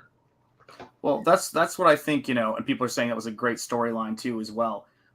That's what I think. That's beautiful, by the way. That shot of Deadpool in there on the bed is great. I just realized you were opening a Deadpool book, and I said that shot of Deadpool as if you knew what I was looking at. That's glorious. But yes, the one where he's lying on the bed, just the way you handled the lighting and the way that the colors are where he's silhouetted in the previous panel is just a beautiful. Oh yeah, that's great. Really nice. Yeah, that is great. Rob is great. He knows what he's doing. Yeah. Oh yeah. But, I mean, I was obsessed with that stuff. I think if I remember right, this was all pencils. Trying to look and trying to remember if it was. I'm pretty sure it was pencils, because I know at the time we were You know, it was the thing to kind of Mhm. drop inkers, Oh, and yeah. Yeah. and artists were everything was going digital, and for with Rob, I was getting pencils from him, and he'd do tight pencils, and then I'd level them up and clean up the line art to keep it pencils, but make it black enough to work.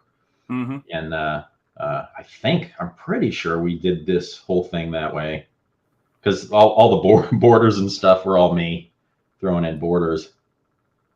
80s Made Consumer, make it happen. 80s Made Consumer saying, that's a book I need. That's just what it's all Yeah. about, guys. Yeah. Yeah. This was a good one. This was a lot of fun. The Deadpool stuff was great. Oh, Yeah. here we go. Oh, there you go. Wow. Cable, X-Force cable. Yeah, this was that's really cool to see you sort of being the colorist of choice, and then that you've gone and recolored Youngblood to give it that cohesive look is wonderful. Look yeah. at that. Beautiful, man. And this was a lot of fun, because I started doing this, and then after this, Rob and I were working on or he was doing what was that? Kill Raven story. Mhm. And we got an issue into that.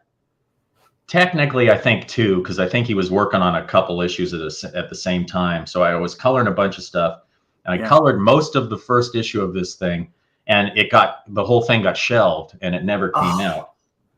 And it was actually it was probably my favorite artwork for me, because I was trying to paint the colors more, and use a little different technique in coloring it. So I was coloring over the line art in spots, and it was beautiful. I wish I had some to pull up here.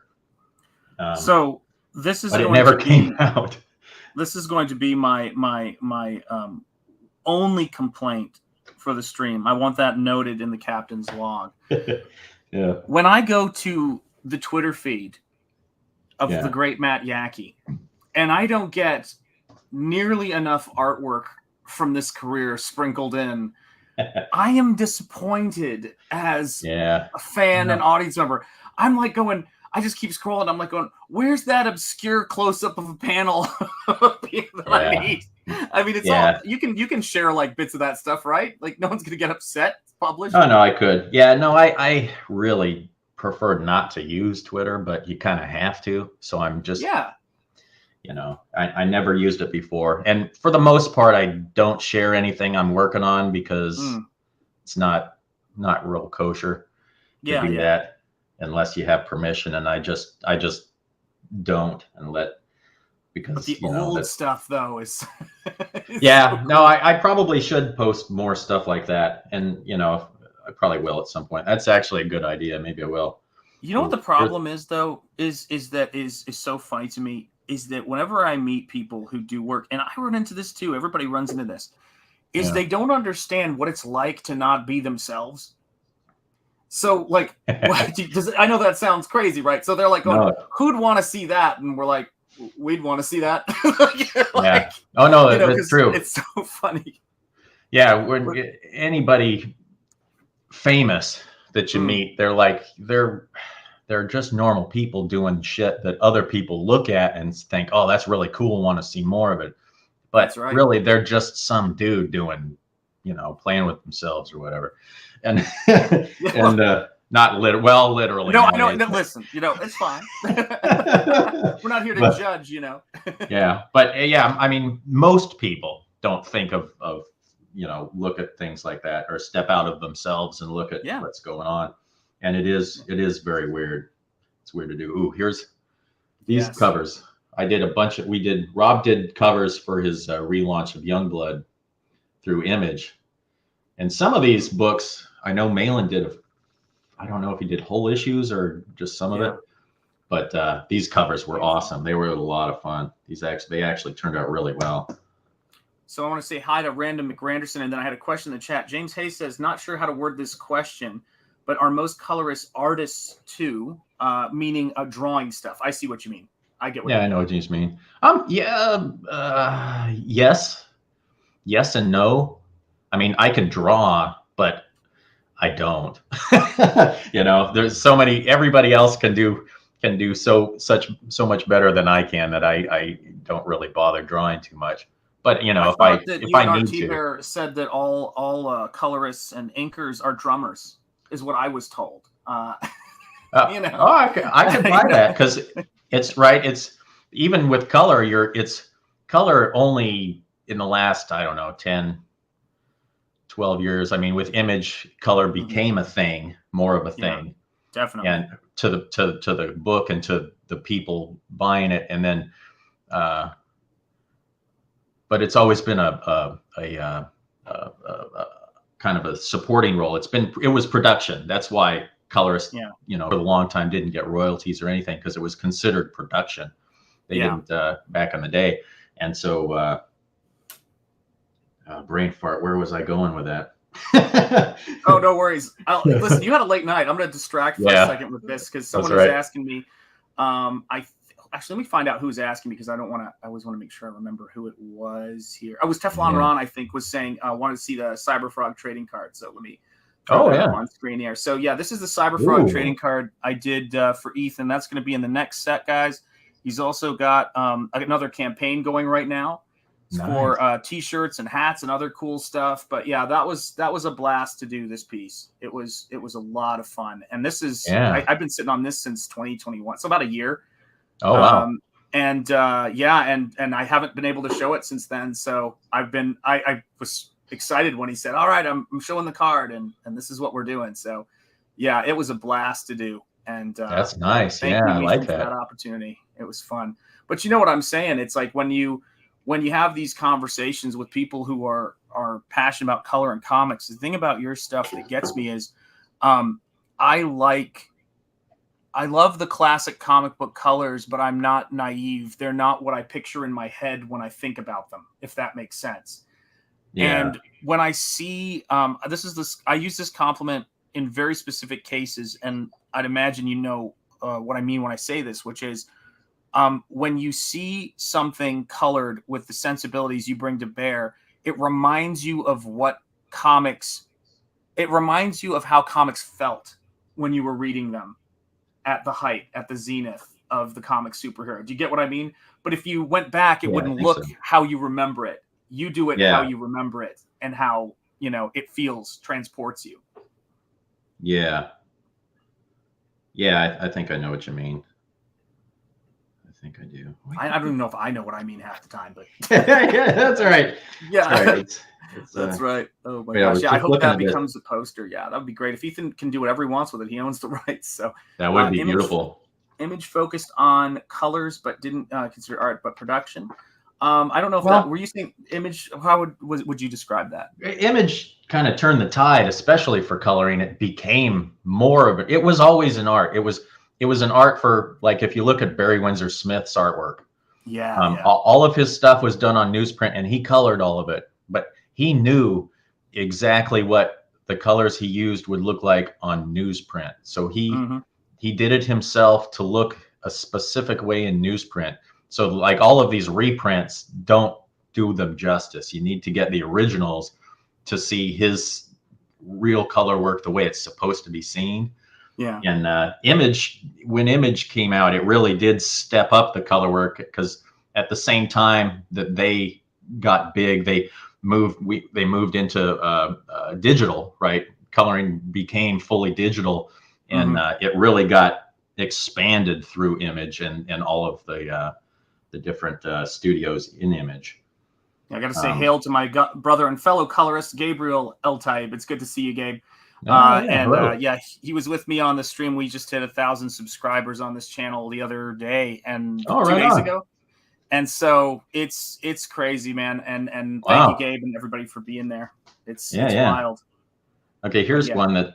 Oh yeah, let me see this. This one's still doing decent for me in royalties. Not, I mean, I'm buying me a lunch and a drink, but oh, hold on, let me make it big. Wait. Let me grab that. There we go. And Venomverse. These were fun books to work on, actually. Yeah. I really enjoyed them. Those are, I mean, classics. I wonder how many people in the chat have those books, because those things were huge projects. Yeah, they were Dude. fun. It was Wow, man. really cool. That is amazing. Yeah, it was cool. And who was this? Ivan, how does he even pronounce his name? Coelho, Coello. Is that the artist on it? The Yeah, the pencil? artist. Oh, okay. Oh, did he do inks as well? Oh, wow. Yeah, I think he was digital. So Holy cow. yeah, great artwork. He does some great artwork. I really dug it. It's a lot of fun to work on. They were, there's some more bunch of venom and spiders, and then having to make these what they call them, the symbiote guys when they turn to crystal. I've got Gabe here saying Steve Olaf, Joe Chiodo, and Wildstorm Effects created modern comics coloring. Well, there you go. Yeah, Chiodo. He's great. He's amazing. His color theory is fantastic. Yeah. That's the thing too, is that it seems like this is what I'm trying to figure out about. There's many things I'm trying to figure out about Comicsgate. The biggest thing I'm trying to figure out is how we can have so many of the best colorists. This is turned into a colorist stream. Yeah, well, that's what happens sometimes. What's up, Jim Cox? Great to see you. Matt Yackey, your P base has too many pickups. There you go. It's not a P base. It's not a P base. It's actually just a Squire. Well, I guess, okay, it is a P base technically, but it's a Squire P base. It's not it's actually it's really nice because it feels good, but it's a cheap guitar. Well, the thing people have to understand, first of all, yes, Matt Yackey is everywhere, Phil. Phil, I was going to tell you this. And feel free to pop in if you want me to send you the link, but Phil was getting some grief earlier today about his artwork and objectification on Twitter. And what was funny to me about it is, and I know you probably know this because you know time in the industry is what people don't grasp is drawing a figure that even looks like a figure is hard enough. To draw an attractive person, that's why so many of us love to draw monsters all the time. It's because it's not nearly as much pressure as trying to draw an attractive human. It's rough. Yeah, I just don't like even bothering to draw people. I like backgrounds and stuff, but people, I always hung out with Frege and other. Yeah. So why, can you draw this? Rip out a figure like nobody's business. Yeah, he's the man. And plus, I always find it kind of hard because I'm usually, you'd have to really, to make a living, you have to work on 2 books a month, right? Yeah. So trying to just keep those 2 books in your head at the same time, and have some idea of what's going on creatively, it's a super drain to then go in and, I don't sit and do my own stuff at night when have free time, because colorists have no free time. You're on the computer for 12 hours a day, and when I'm off of it, I don't want to think about work. Yeah, absolutely, man. Back then, anyway. So well, what's so funny to me is when I would look at colorists, when I came off to college, all I did was black and white work. Every time I used color, it was dreadful. I was terrified of color.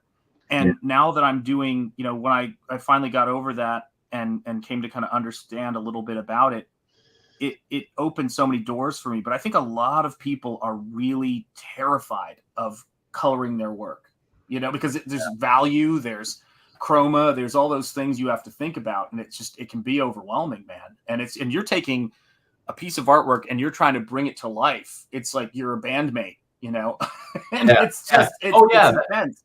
Yeah, that's what I did mean. Where I did mean to go with that was that coloring is kind of, as a drummer is the anchor and the support for the rest of the band. You keep the beat, you keep it steady, you take it where it needs to go, and you're really controlling what everybody else in the band is doing, because the guitar player has to play at your speed, right? Mm-hmm. And so you have, well, I guess in that respect, you have more control as a drummer than you do as a colorist. But as a colorist, you're still kind of the anchor for everything that's going on. You have to bring it down in a collaboration, that comic books are which is a beautiful collaboration most of the time. Teflon Ron wants to know if you started out at Image Comics. No, the guys that I learned from all did. My buddy Andre, who got me into it, or who I met. Yeah, he first taught me how to do it. He was the second hire at Image or at Extreme Studios. Wow. Or second, second colorist, or maybe the first full colorist, but Andre was the beginning. And I got in as he had his falling out with Extreme Studios, which everybody did at the time. And then I started working with him, and then I got into it. So my first work was like doing flats for him, and we were doing books for Verotic for Danzig. Oh wow! And that was my first work, and then that Verotic stuff and DC, because when Andre left Extreme, he got a bunch of work from DC because the guys there knew him, and so we were doing covers for Robin and Catwoman and JLA, and we didn't get any Superman. I colored one. Well, actually, I shouldn't say I colored it, because at the time we were doing separations. Oh, gotcha. They had colorists doing color guides, and then they would ship off artwork along with a color guide, or just that's how it was, because we got the artwork, and they'd ship it to us, and then we'd do the separations and send it back to them. So that was my first stuff, and that was like early Robin issues. Robin, well, you made a sale happen today, just so you know. Hades Made Consumer says, I just bought Adrenaline Weapon of War. It looks awesome. Thanks. Oh, there cool. you go. yeah, I did the first issue of that. That was fun. My buddy Drew was coloring the 10th at the time, and he hooked me up with Tony Daniel, and I did that first issue, and that was actually pretty early on too. In fact, that had to have been early, or maybe early 2000. Yeah, early 2000. Wow. So here's the question I had. So you said you were doing stuff for Glenn Danzig. Yeah. Did you ever see? I feel like I remember Dave Stevens doing some work there as well. Yeah. Oh yeah. Am I correct? Did you ever color any of Dave's stuff? No, I didn't. Dave was super specific, and he had Steve Furkow color a few pieces, and my buddy Drew colored a piece for him. I have no business touching a Dave Stevens. I would totally not be able to do it, man. I would absolutely not be able to do it. Well, hey, what's up, Bill? Here's the thing: when I was with Verotic, I was over there one day at the studio hanging out, and Dave I don't remember what piece. There was a piece that he did of a cup, like 3 of the Verotic characters standing on a rock or something, and Furkow colored it. Glenn wanted some of the colors changed, right? So I was there, so he had me hop on the computer, and I sat there and had to, grab the background out of this fully colored piece and tweak it. So I tweaked these colors, and to this day, I still look back at it and think, oh my, it just clenches me up inside thinking that I tweaked it at all. Because there's, nobody has any business touching Dave Stevens stuff. So, well, we love Dave. We love Dave, and I love Dave's perfection. He's one of my heroes. I've got, right over next to my desk, I keep this postcard frame that he signed the back of. Let me see if I can switch this thing out a second here. I keep forgetting I'm not when I am and am not on frame, but it is what it is. Oh. There we go. See camera. Oh yeah. So he signed this to me at a convention for Sean. Good luck, Dave Stevens, and I think I was in college, maybe, or high school.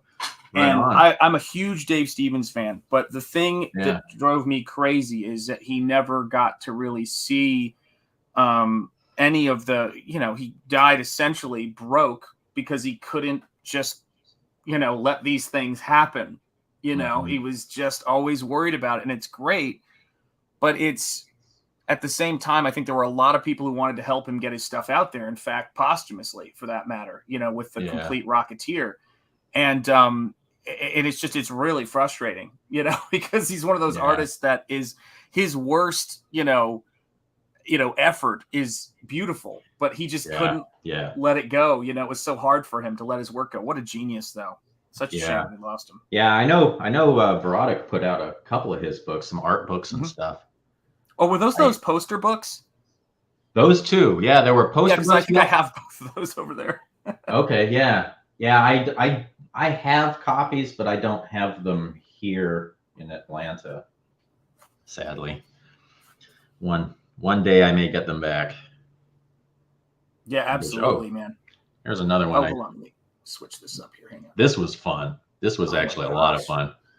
Guardians of the Galaxy. It was. Have you ever counted Alan Davis, Mark Farmer? I mean, Mark Farmer's a great inker.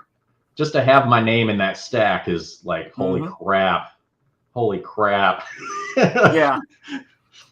I used to Davis, look Farmer, at when Adam Hughes was at Gaijin Studios. I remember looking at some of Mark Farmer's inks on that stuff. It was just beautiful, man. Mark Farmer can ink. Yeah, really. Yeah, this whole. Let me see. This was a fun book. Although I'd probably still be doing it if Alan Davis liked it. I guess Alan Davis is super picky. Well, all artists, and especially all successful artists, are super picky about who does their stuff and what it looks like, and that's that's totally fair. And I got this job, and they're like, if you make Alan really like it, you'll be working for a long time. And he liked it, but his favorite colorist was Matt Hollingsworth. Who is an incredible colorist in his own right. And did Matt Hollingsworth do some Hellboy stuff? I'm remembering. Yeah, he's done everything. Yeah, I'm trying to remember what stuff I've seen of his, because I know I've seen it. He does Sean Gordon Murphy's. That's right. Everything for him. Yeah, he does fantastic, beautiful work. He's really good. I remember I met him years ago when I first was getting into comics. I think it was my first Comic Con, San Diego Con. I went down and we were in a hotel room with there must have been 20, 25 people in this hotel room. And we were all hanging out and talking and sleeping on the floor. Somebody had a room and just let everybody crash in there. So, we'd sleep on the floor and then get up and go back to the con. And I did meet him. I want to apologize right now for Cranberry Langers. You're getting some hate in the chat. This is the way it is. So you have to endure. Great colors. I always like the colors on Guardians of the Galaxy. Again, apologies. I can't control the chat. Okay? Yeah, they're mighty. And I'm arthritic, and here we are. And John says, Sean, you should retitle the stream "The Color Talk." Am I getting in trouble for my lack of live painting? Listen, guys. I will. I'm painting too, but we love to talk colors sometimes. You know how it is. We got Matt Yackee here. I'm not missing this opportunity. That's how it is. You get to do it often. I know. It's fun stuff. I did something in this book. I don't know. Let me see. Let me make it. Boom. Some Captain America stuff. Gosh, you have done so much stuff. Listen, I'm gonna say this one more time, and this is love coming at you. Two-fisted. I need to see, I know it's nuts. Do you have a spouse or someone I can talk to so I can work around you in some way? I need to see this stuff. No trouble. Yeah, John's saying no trouble. It's cool. I'm sorry. I should say something nice too, says Cranberry Langers. But listen, okay. When a Sean, and I can't speak for all Seans. I'm only speaking for me. I'm not representing all of us. But when a Sean goes to a Twitter feed of a Matt Yackee, and this is a hypothetical Matt Yackee. This doesn't represent all Matt Yackees. And I don't get a sense of what you have done with your work and how awesome it is. I'm forced to think that somehow you have piles of artwork in your house that you have yet to notice. And and it's scary because I'm like, oh, you did that Youngblood book. And you're like, oh yeah. Now I know that when you've created so much amazing work, it's not like you're going to sit around and go hold it all in your head at all times. But man, you've got to put that stuff up. Oh no. Lots of hard drives full of stuff because I archive everything. I try and keep a my working copy and then my final copy and all my JPEGs. So, Your Honor, the prosecution rests.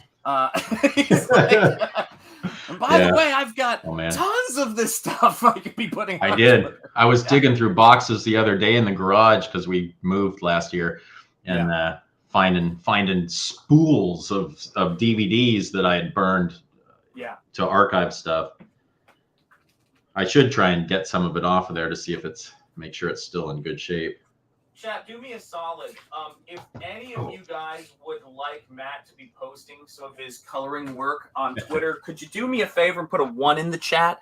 I'm not trying to turn this into a Lord of the Flies kind of situation.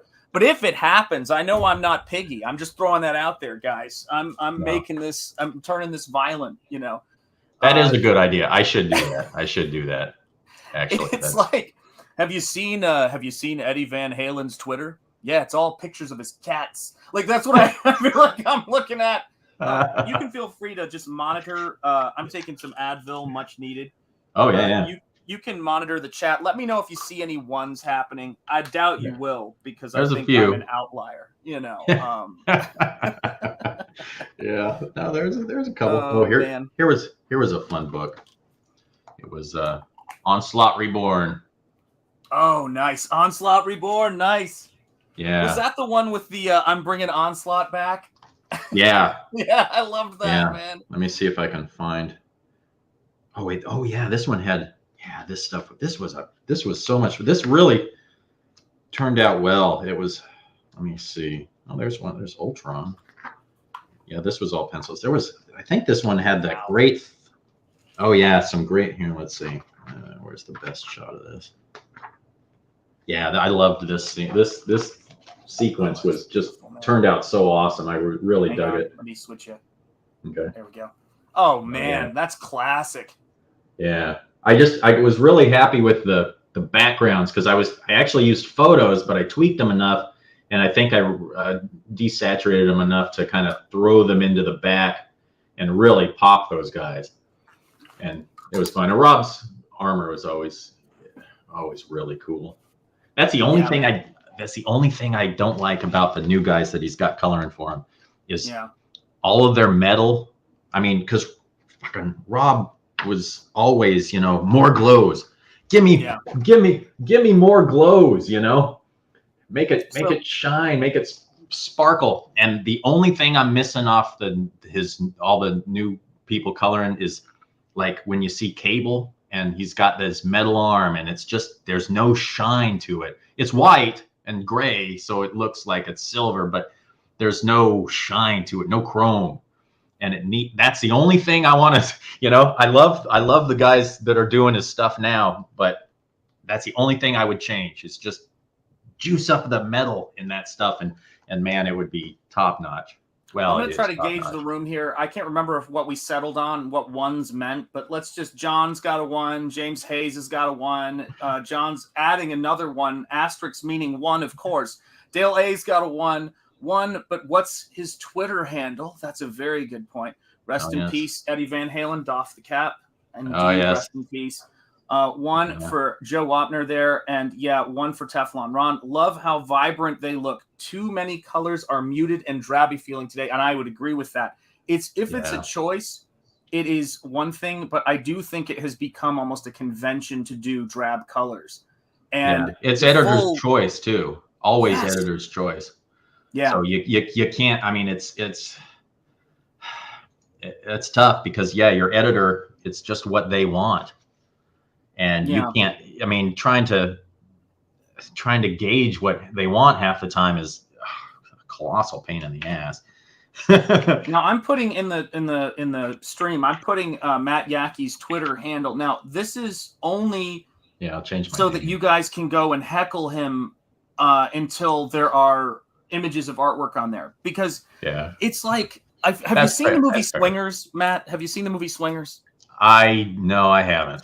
You need actually. to. There's this great moment where Vince Vaughn is trying to pump up Jon Favreau, although I don't think you need that in, that in this case.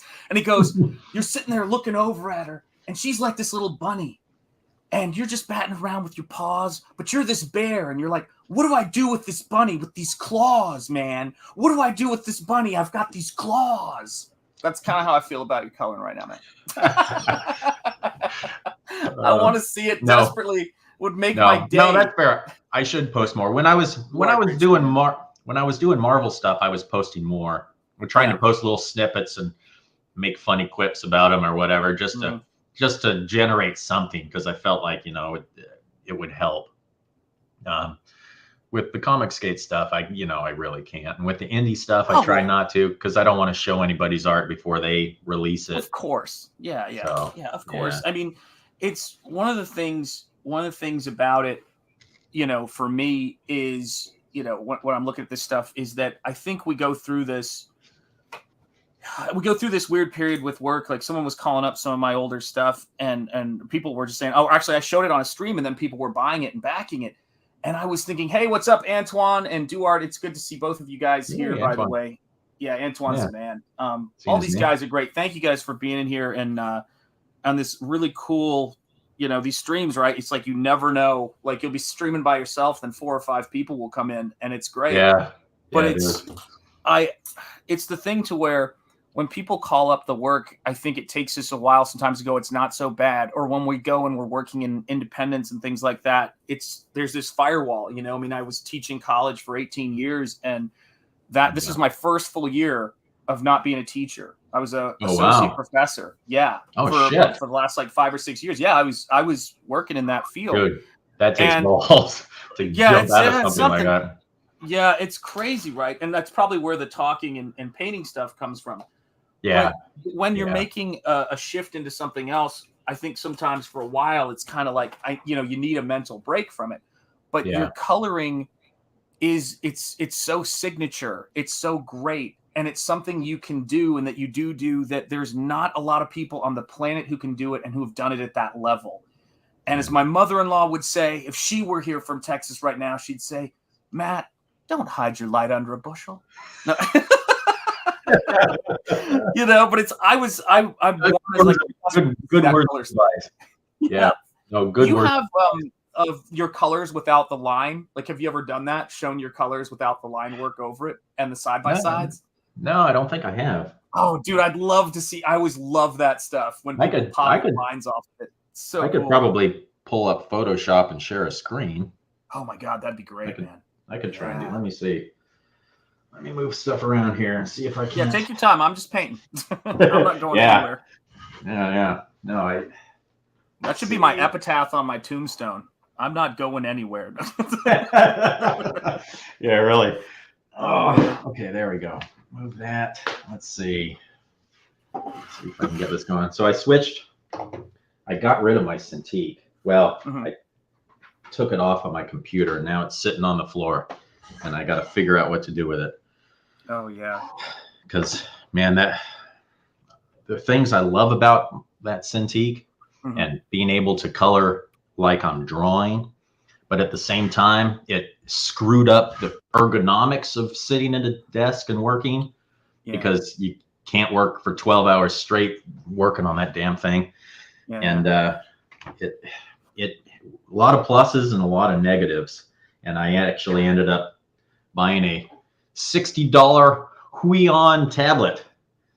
And now I'm using that, and honestly, it works, you know, for $60 compared to $400 for a Wacom of similar size. And the other thing too is, I mean, that stuff is rough on your back too, as well. You know, since COVID, pretty much, because I bought the Cintiq right after lockdown started, because I figured, well, if we're gonna die, I'm gonna buy one and finally just do it.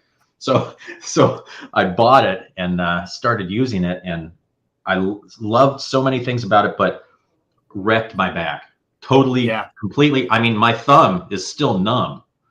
Oof. Because I ended up, every now and then I'd get carpal tunnel. No, pull a muscle in my neck or my back. Oh yeah. And and then you're kind of crunched up and you can't move and it takes a couple days to go away. So I Yeah. did that, but it turns out that what happened was that I pinched a nerve at the same time, and my whole arm went dead numb, and well, not numb. The pain was intense and incredible, Yeah. and I had numbness shooting through it down to the elbow, from the elbow into the thumb, and my thumb is still goes numb. It's I'm not telling good, you. and it's all because of the ergonomics, right? Yeah. The most important thing is, the way you sit. And when you color with a tablet, you can kind of lean back, keep your arms and hands completely flat with the top of your desk, Mhm. and you'll have no problems, but you won't get carpal tunnel because your arms aren't too low or too high, and they're just perfectly flat. And so you can work. But with the Cintiq, you have to be up like you're drawing. And I mean, all of the artists that I know now have back problems and arm problems. Yep. And man, I got it just after a year of using that damn thing. So I don't know. I'm torn. I love it, but I hate it.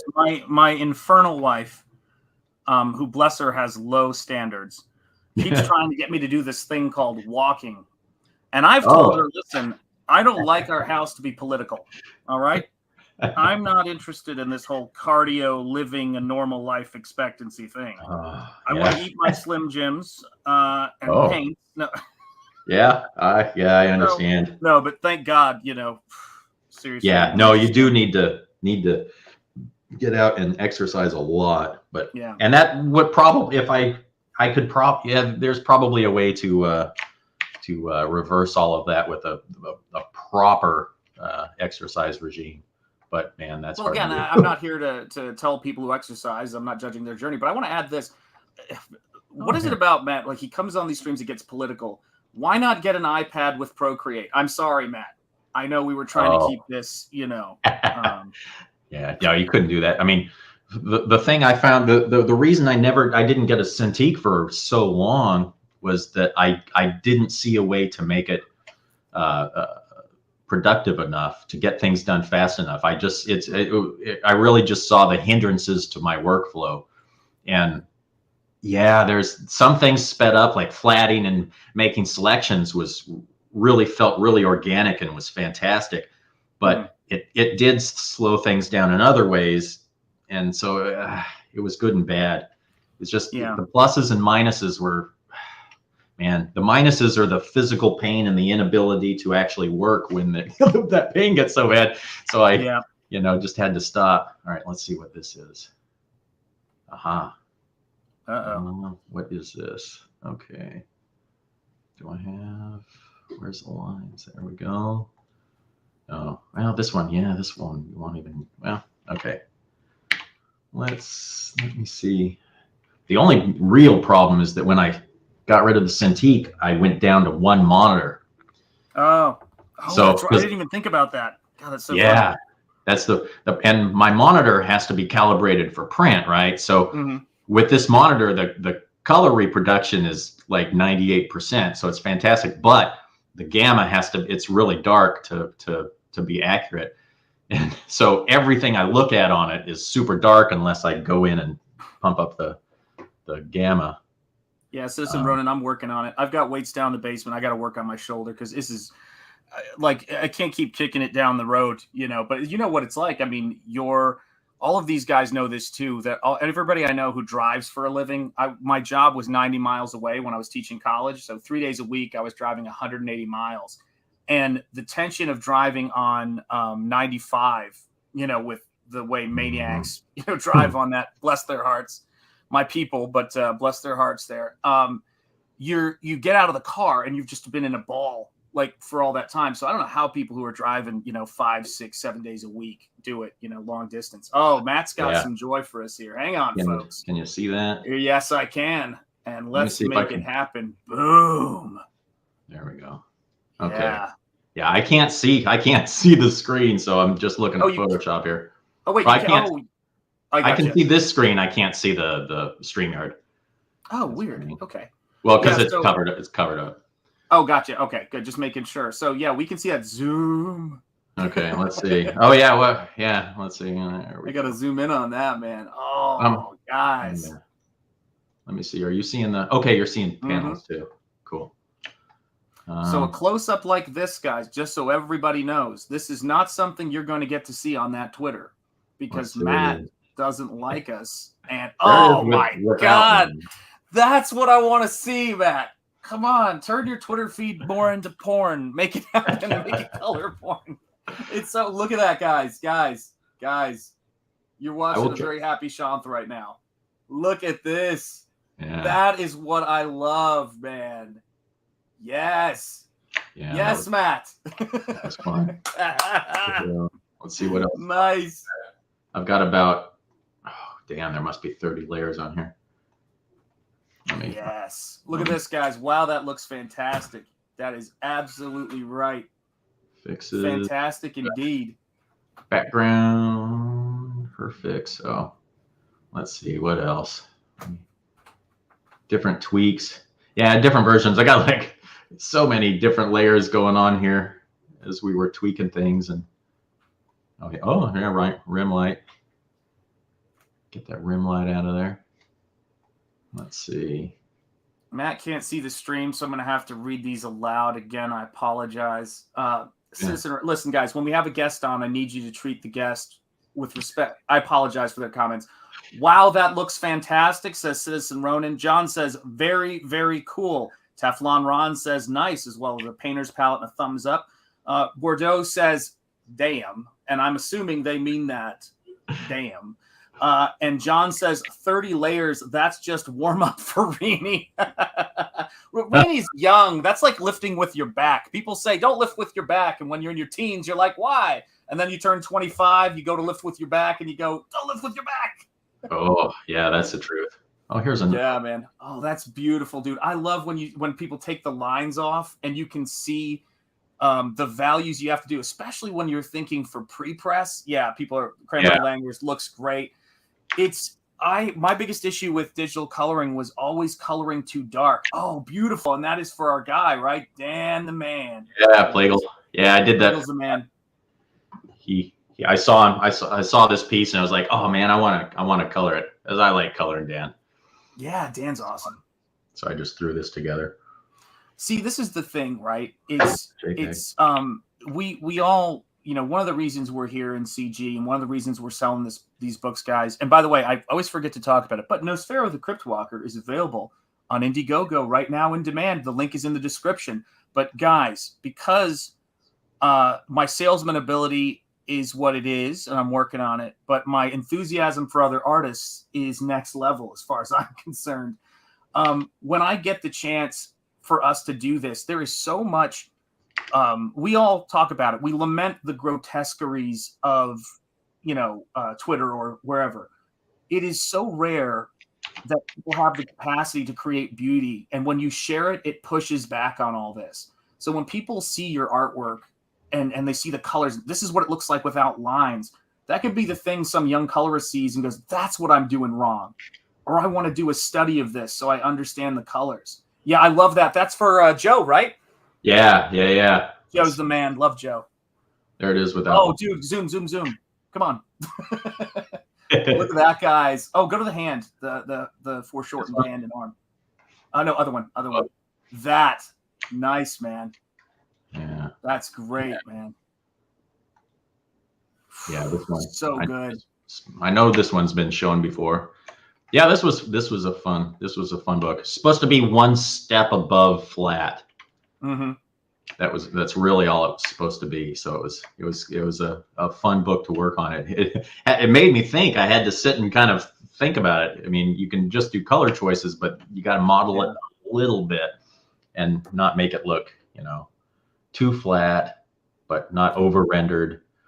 And then every artist always has their, little quirks and things that they want or like to see. And, you got to try and figure out how to work those into it to keep them happy, because you got to keep the client happy. Absolutely.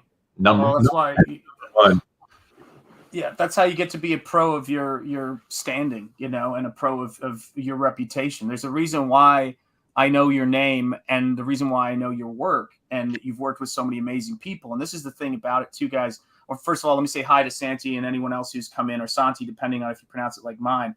But, Antoine was saying this right here. Damn, I think I like the outliers without the lines better. When I did the first independent comic I did, which I computer colored, half the time, and this probably showed my naivete. It was like in 2002. Was I would take the lines off, I'd see the colors, and sometimes I'd go, the value works without the lines, which was a bit of a problem, because you're not getting the most out of it. Yeah. And when I look at your stuff without lines, it shows this. John says, sorry, in the stating the obvious phase of the waking process. I'm with you. That's how I am too. Hello, Antoine Dennison. But this is the thing, right? Is that when people see color, and color, I always say that value shows mood. So it's like, how are you feeling, good or bad? That's the value thing. But color shows emotion, because it's much more nuanced with what you can do. And so think about when people go to a Twitter and they see people who are able to actually create something aesthetic like you do. And to be able to do this one thing, this is my stuff without the lines, is the stuff that frankly, viral stuff is made of. Because that's what people can't see when they see the finish. And that's where your work is. It's showing, this is how much I do. Remember when the special effects artists did that thing where they showed all of the shots with just the green screen on it? A little while back when they were, being laid off in studios like that. Look at that guy. Zoom for me, please. Yeah, this was busy. Magnify, enhance. No. Yeah. Like, oh wait, let me see something here. Sweet. Look at this. Yeah, this was fun. We did this. This was a erotic book we did last year. Oh wow. And I got to read a couple chats real quick, because color is an interesting thing. Some people just naturally have great color sense, but others would really benefit from owning a color wheel and referring to it and understanding it. True. Then pretty random question here. What's the best way to color flats from Santi, or Santi, depending on. Cool. If he could tell me what he's got to use, what he's using. There you go. I mean, let us know in the chat what you've got, and then we can go from there. And Bordeaux says, do you guys know the pencils of Alex Milne, God Tier, Mecha, and Transformers? I feel like I do, but I couldn't call it to my mind. Yeah, I don't. The name rings a bell, but I'm not picturing it offhand. But that name sounds familiar. And Citizen Ronan here with color can be overwhelming if not understood correctly. And you're right. When people don't understand color theory, reading the work in full color can be utterly just sensory overload, or just muted. Yeah, and the too dark, which I was hearing a lot about in Comicsgate, people having that's an issue. I know exactly what causes that. And, it's just something you got to kind of, I don't know if it's worth sharing. Yeah, no, you got to keep that. Look, show those colors, but share a little of it. It's color profile mismatches that they're dealing, because all electronics are calibrated to sRGB. Your television, your computer monitor, everything visual is calibrated to sRGB. sRGB is a wider gamut that can be printed. So and get richer blacks and more vibrant, popular colors, but you can't print that. So if you don't know what you're doing and they don't calibrate correctly, then they're using this entire gamut and only, half of it can actually see print. Yeah. Because all the beautiful stuff that they may be doing is all the stuff that's out of gamut because it looks really cool. And so you got to know how to scale back to printable colors, and you have to be able to work in printable colors, and your monitor has to be calibrated to print in the right color space. So you want the Adobe 1998, and that gives you the full print, because you just want we're only dealing with print.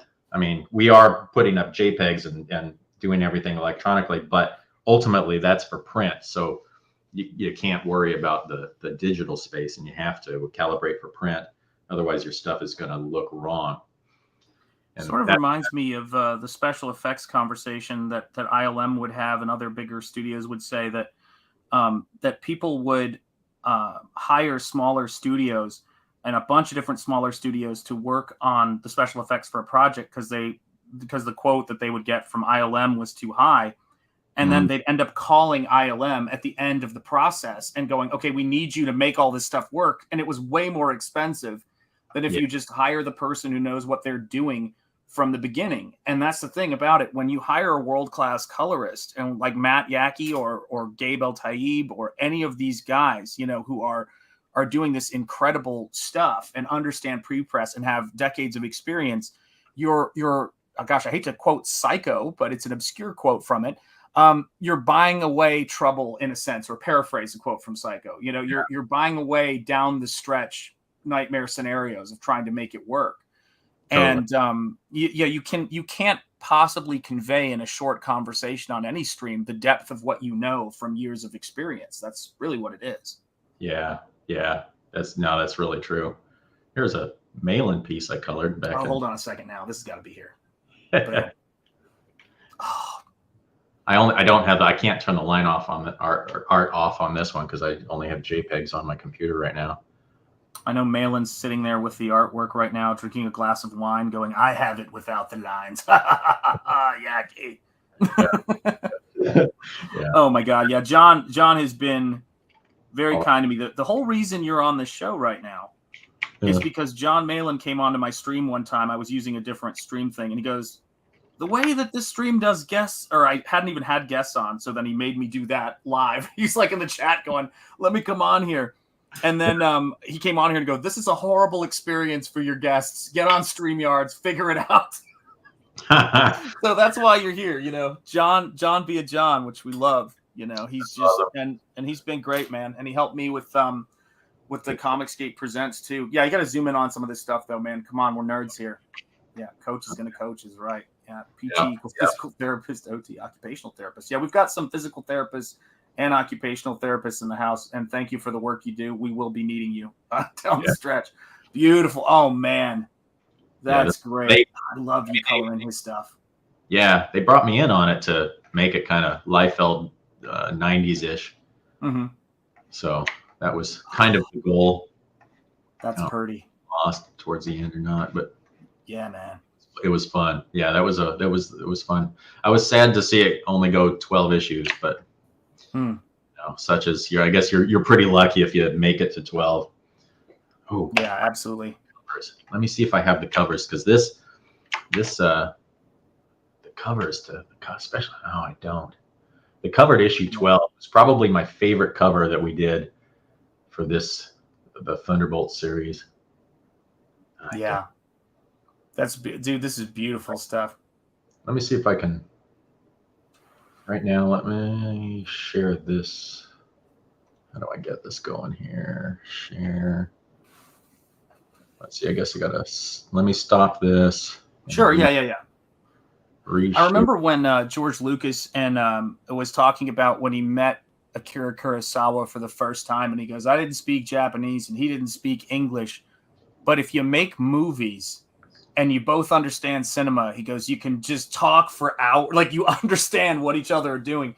And when you love comics, like people in CG, like all of our backers love comics and are passionate about the art form and fellow creators, you get to have these conversations we used to have. Sometimes they're late night conversations about yoga. Thank you, Cecil. Other times, you know, they're conversations about, you know, like Rob Arnold said this great thing. He said, I don't have any trouble finding colorists who can do pinups, but pages is what breaks people. Because so storytelling is hard, and storytelling with color, while you know the art may be done, there's a lot more thought that goes into it than you'd think by looking at it. Is this coming through? Oh, let me see. Hang on a second. Oh, cool. Oh, is that just I've got the overview shot. Is that what you want? It's a bridge. Yeah. Oh, sweet. Hold on. Let me edit the stream here, guys. And Tarks9, by the way, it's great to see you, all of you guys in the chat. Thank you for being here and indulging me in my nerdy conversation because I love this stuff. Oh my goodness gracious, guys. Look at that. This is the kind of thing. Okay, let me see. Is it okay? There we go. Okay. Oh. Venomverse. Venomverse. Oh, Matt, your Twitter is now breaking my heart. Like I wasn't offended before, but now I posted a few of these as I was working on them, but you know, what am I going to tell my kids, Matt? No, these beautiful colors were waiting there, waiting. yeah, Oh man, you got to share this stuff. yeah, this was fun. Yeah, I can share this stuff now because it's all out. Yeah, this was fun. They threw me I on can that. make you a short clip of Gordon Ramsay going, "Did it hurt? Sue me." You know, that you can put if anybody gives you grief. You know. Totally. Oh man, that's beautiful. Wait, you can't zoom really because it's just the previews. But dang, Will it, I don't know. God, I'm old as dirt. I'm not even sure. Does that make it bigger now? You probably Yeah, it does. Oh, okay. Jeez, man, that is the stuff. We put Spidey back in a symbiote outfit with this, which was cool. Oh my gosh. All right, there we go. And this whole issue, or this part of the series was, or the first part was supposed to be real gritty. That's why I kind of went. Wait, go back. Sorry, I put a chat up over it. There. I love that, man. Which one? This one? And just the way you're doing the pumpkin head, that is beautiful. Oh yeah. Let me see if I can. So do you like, I'm sure you've done, I mean, I think this kind of almost falls into it a little bit, but do you like the horror genre in terms of colors and things like that? Is that something you've ever, wanted to deep dive into? Just like the kind of creepy aspect of it? I can't say I don't really dig horror films, horror movies and stuff. I used to. And I used to be way more into movies in general. It's just like the last 10 or 15 years, I kind of dropped out. Like I took the TV out of my office working and just started listening to radio only because I really felt that the visuals of whatever I was watching kind of clashed with whatever I was working on.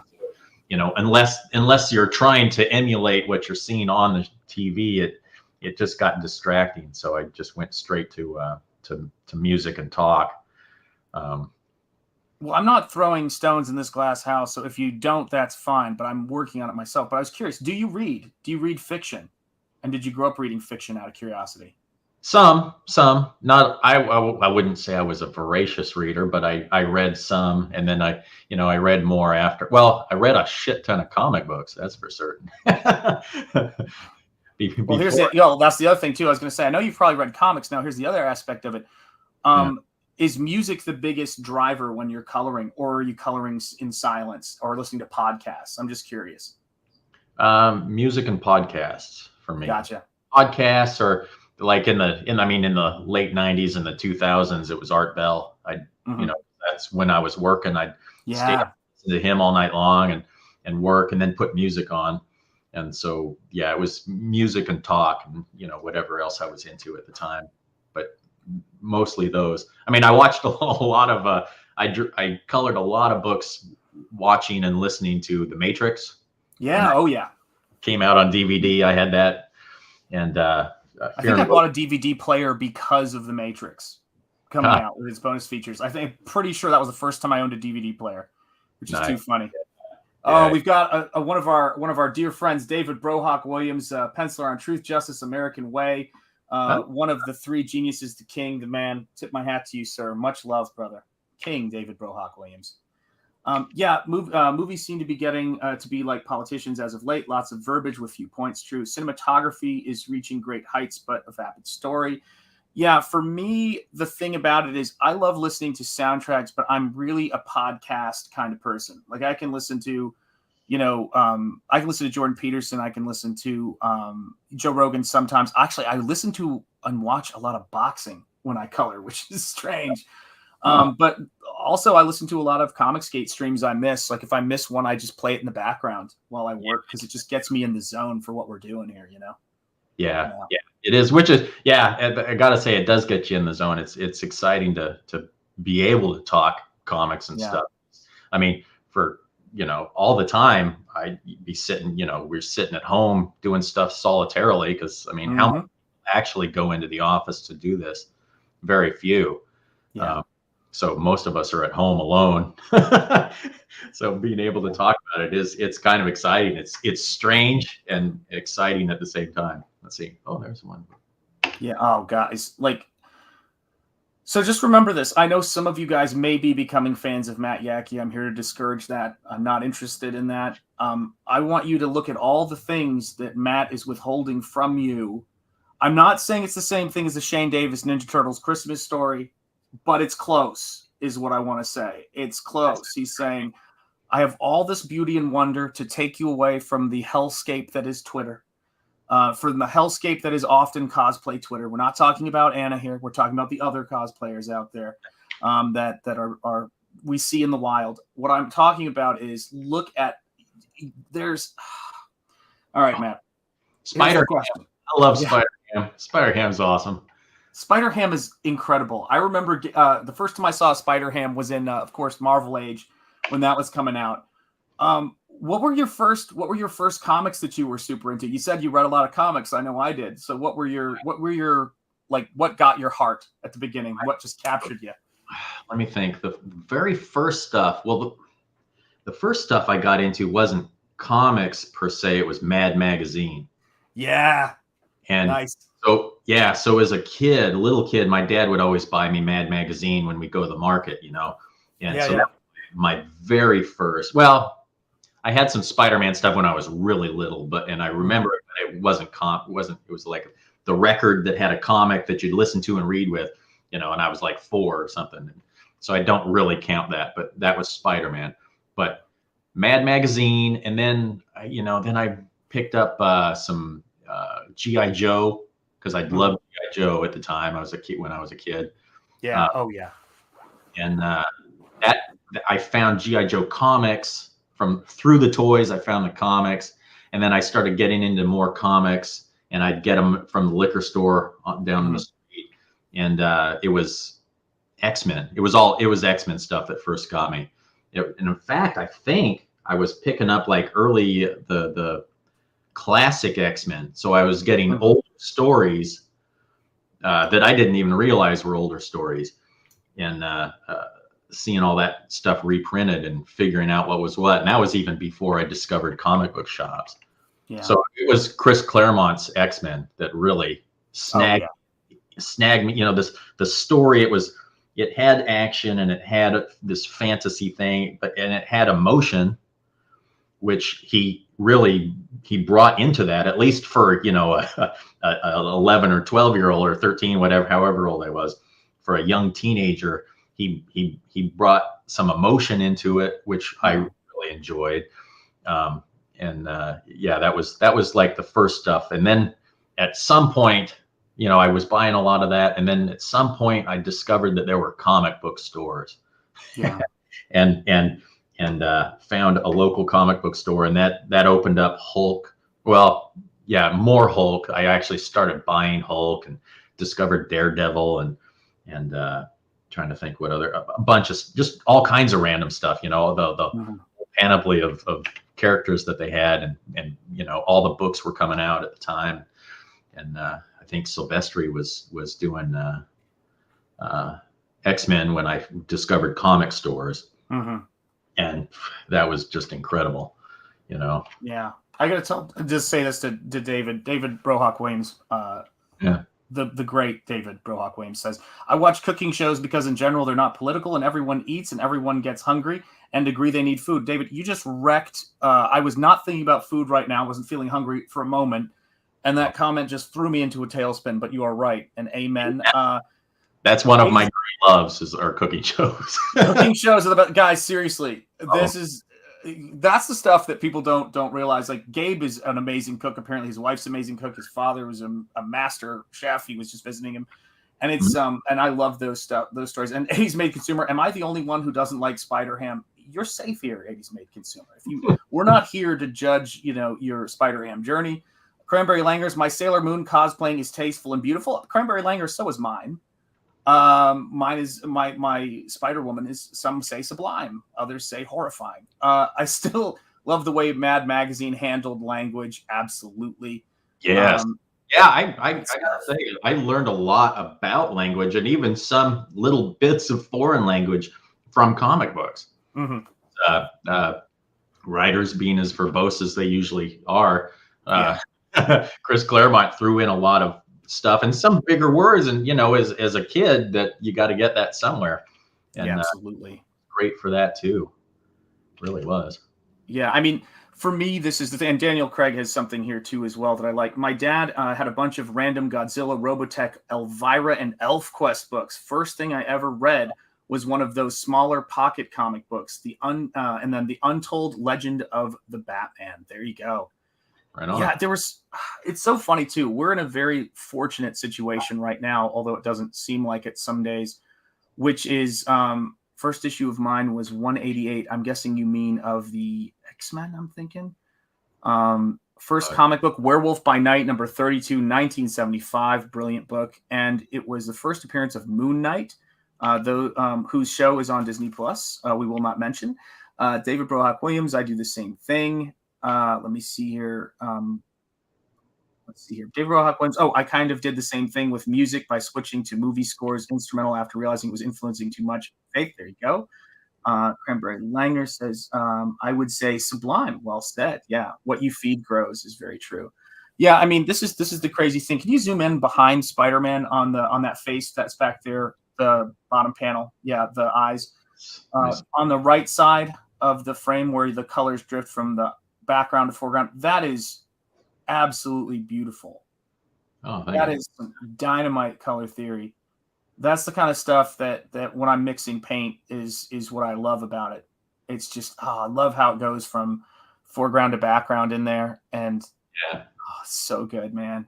So good. Yeah. Beautiful.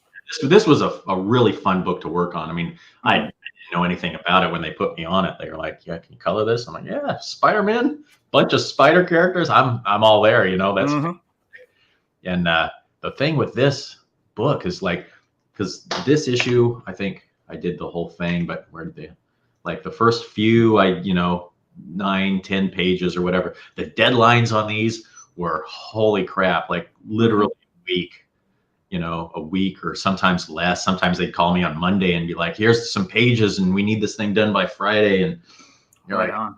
Man, that's 20 pages. What the hell are you talking about? Well, this is the thing though too. You're getting love for the electricity arcs, by the way, on that panel. But this is the thing though. If you can get that phone call, you're one of the few, the proud. That's what it is. How many people can get that call? We need this 7 days ago and not completely lose their minds. Only partially. Dude, it was rough. It gets rough. Yeah. But this scene I really dug. It just turned out really well. I liked it. That was fun. I mean, it's like oxygen.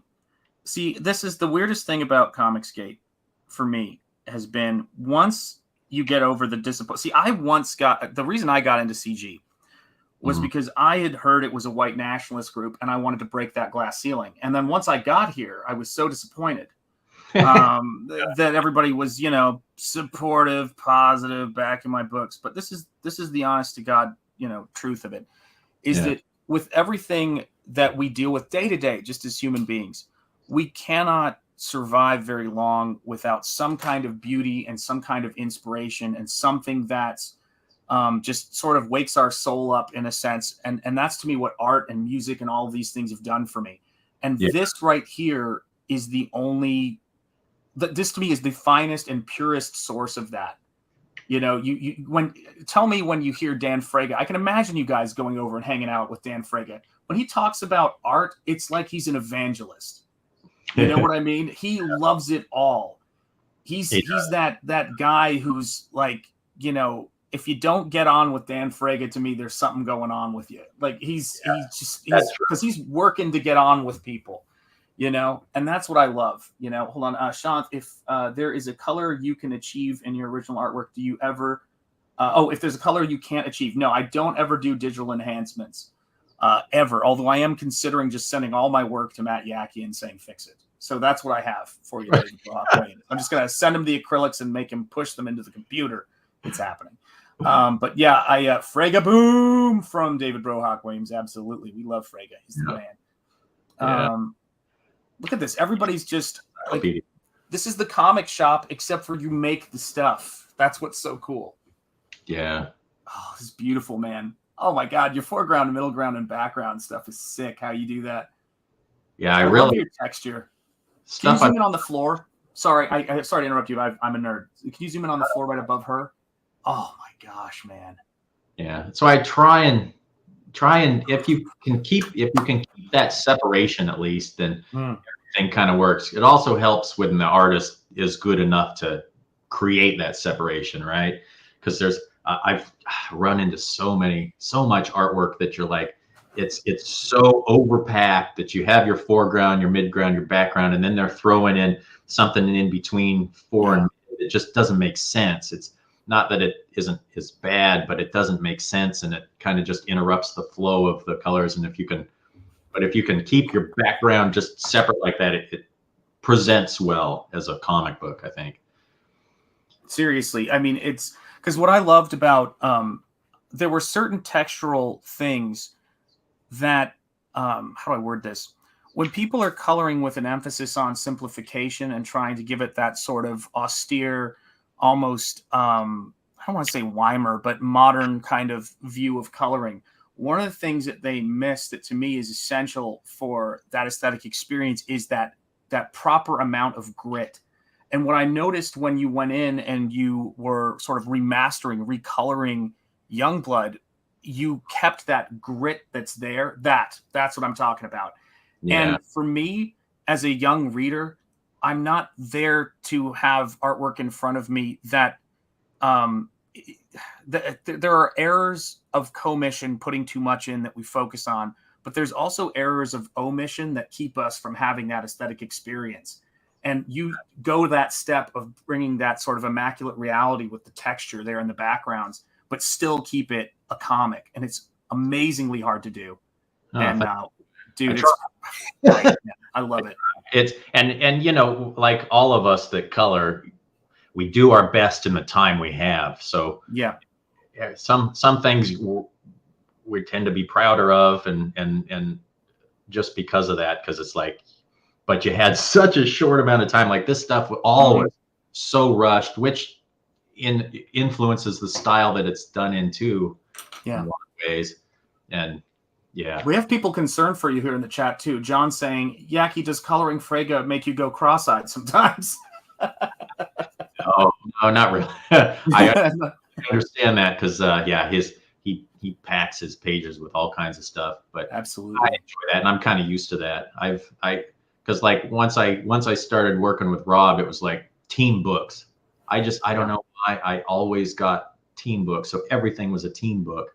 Mm-hmm. And man, team books, you got every team has like 8 characters, and everybody's in a different costume, and that's also really one of the toughest things. Is you got Youngblood, and they're all in their bright, colorful costumes, and you gotta make this whole melange, the Skittles melange, work on a page. And it's like, you got your blues and greens, and then throw in some weird desaturated orange, and it's like just weird shit that it's hard to make work sometimes.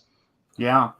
I've got this question here. I'm gonna see if I can make, are you a painter or a penciler? As I would think, I guess it's think I'm thinking, would think composition appeals to the painter, while detail, I think you might say, appeals to the penciler, I think you meant. But good art, does it take everything? Well, that's the question. Does it take everything?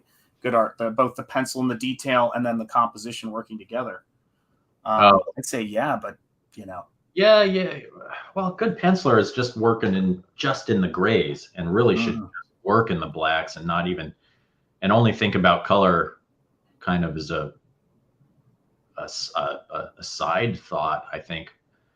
I mean, I think everybody's pencils would work much better if they think of it that way and try and, but not, well, shit, I guess, no, that's not really right. Just remember, we were up all night. I've been doing this a long time. No, shit, let me think about that a second. Because if you, well, like anything, if you think too much about the process down the line, you'll retard to some degree what you know what you're doing. But it brings up some good questions. But well, you're a drummer, right? So I'm sure that when you're drumming, you're going left hand down 30 degrees, right hand right. It's like it's muscle memory, you know. And I imagine. Yeah, it is. I was watching Michael Jackson's drummer. I don't know if you've ever seen that video where he's playing to Smooth Criminal. Sugarfoot. Yes, I love listening to that. That's so good. Dude, I watched that guy and I'm like, I used to show him when I was teaching college, up until the very last year. I said, guys, if you want to understand what this is, and hail Sumo Thori, hail James Hayes, all of you guys, thank you for being here. Hit the like, subscribe if you haven't already. I'm assuming most of you guys have. All of you guys have been great. But I was watching Michael Jackson's drummer play Smooth Criminal, just so the chat knows what we're talking about. And I said to my students, I go, if you want to know what muscle memory is in its purest form, watch this man work. It's repetition, it's discipline, but it is magic to watch that guy.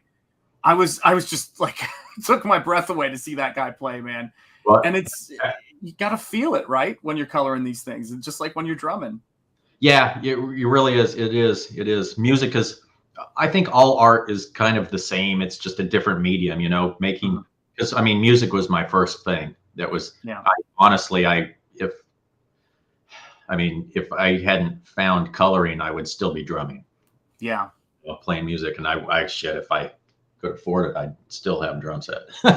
But listen, that's what we're here to do. But we're here to work on that.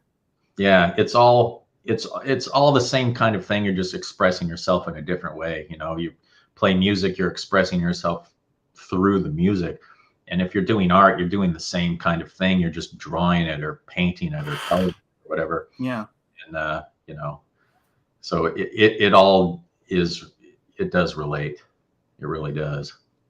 Yeah, I mean, I love talking to artists, and I love, you know, especially talking to artists with such an amazing skill set as you have about this stuff. And I think that it's whenever I'm looking at the chat and how the chat's going about things, and people are saying, yeah, just get into the work, and it's kinetic thoughts, thinking through while you're doing my reading comp is garbage right now, guys. I apologize. Yeah, lots of drummers play with their eyes closed. You're not thinking ahead of time before you do the page, right? Oh, that's interesting. Are you thinking ahead before you do the page?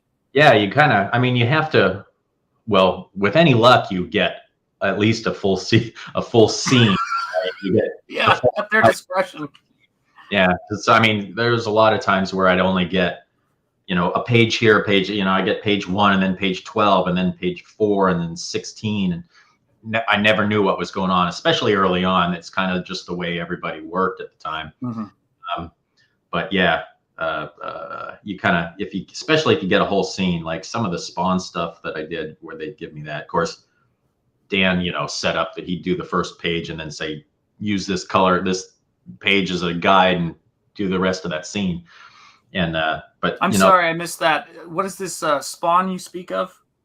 My buddy Dan Camp colored Spawn for many years, and I used to ghost for him. Oh my god! So I helped him out with a lot of stuff. He and I worked together a lot. I don't really.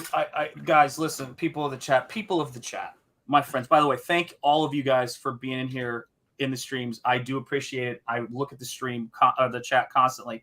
But I got to say this. This is not just a love fest. This is a Twitter intervention, okay? There is some rage in this stream. Because I have to tell you, I will, with utter confidence, your Twitter sucks for what it could be. Because this, I mean, the stuff you're showing me, I had this happen, and granted, Dan is definitely kicking ass and putting that time in. But I had Dan on my stream, and I showed his drawing process. And there were people in the chat who go, actually, I think you can watch the stream when Camel Moon was on, and he goes, "Wait, you do this work? I want to commission you for something.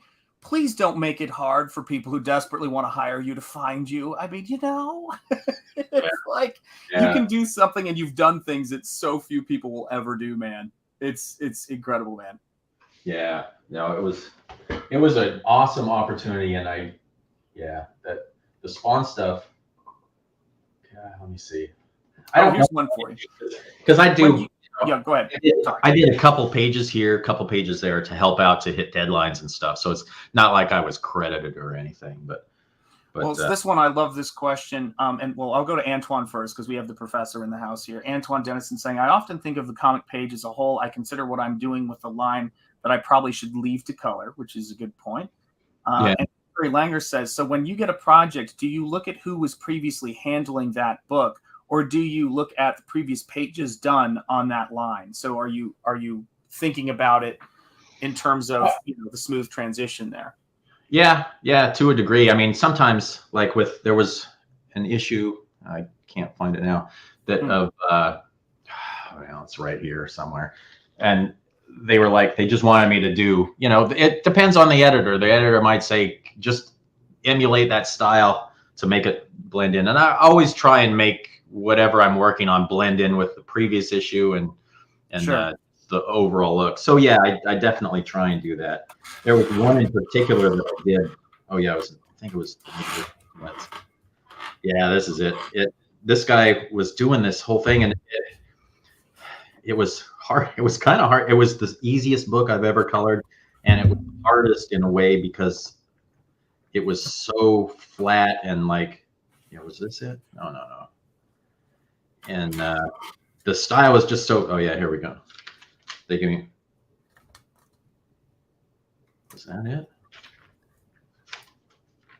Yeah, they just wanted me to emulate this guy's style. Mm-hmm.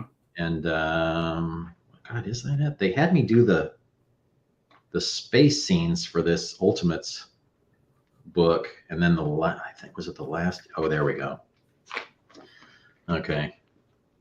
Oh man.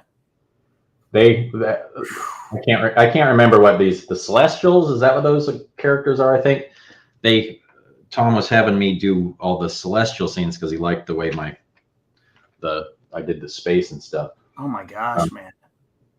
And so that's wait. Let me switch this up here. Hang on. Just so people can see. Holy cow. Yeah. Yeah, so I mean no wonder you're doing the Guardians of the Galaxy stuff so well. You have a knack for it. Let me show you one of his other pages because this guy's.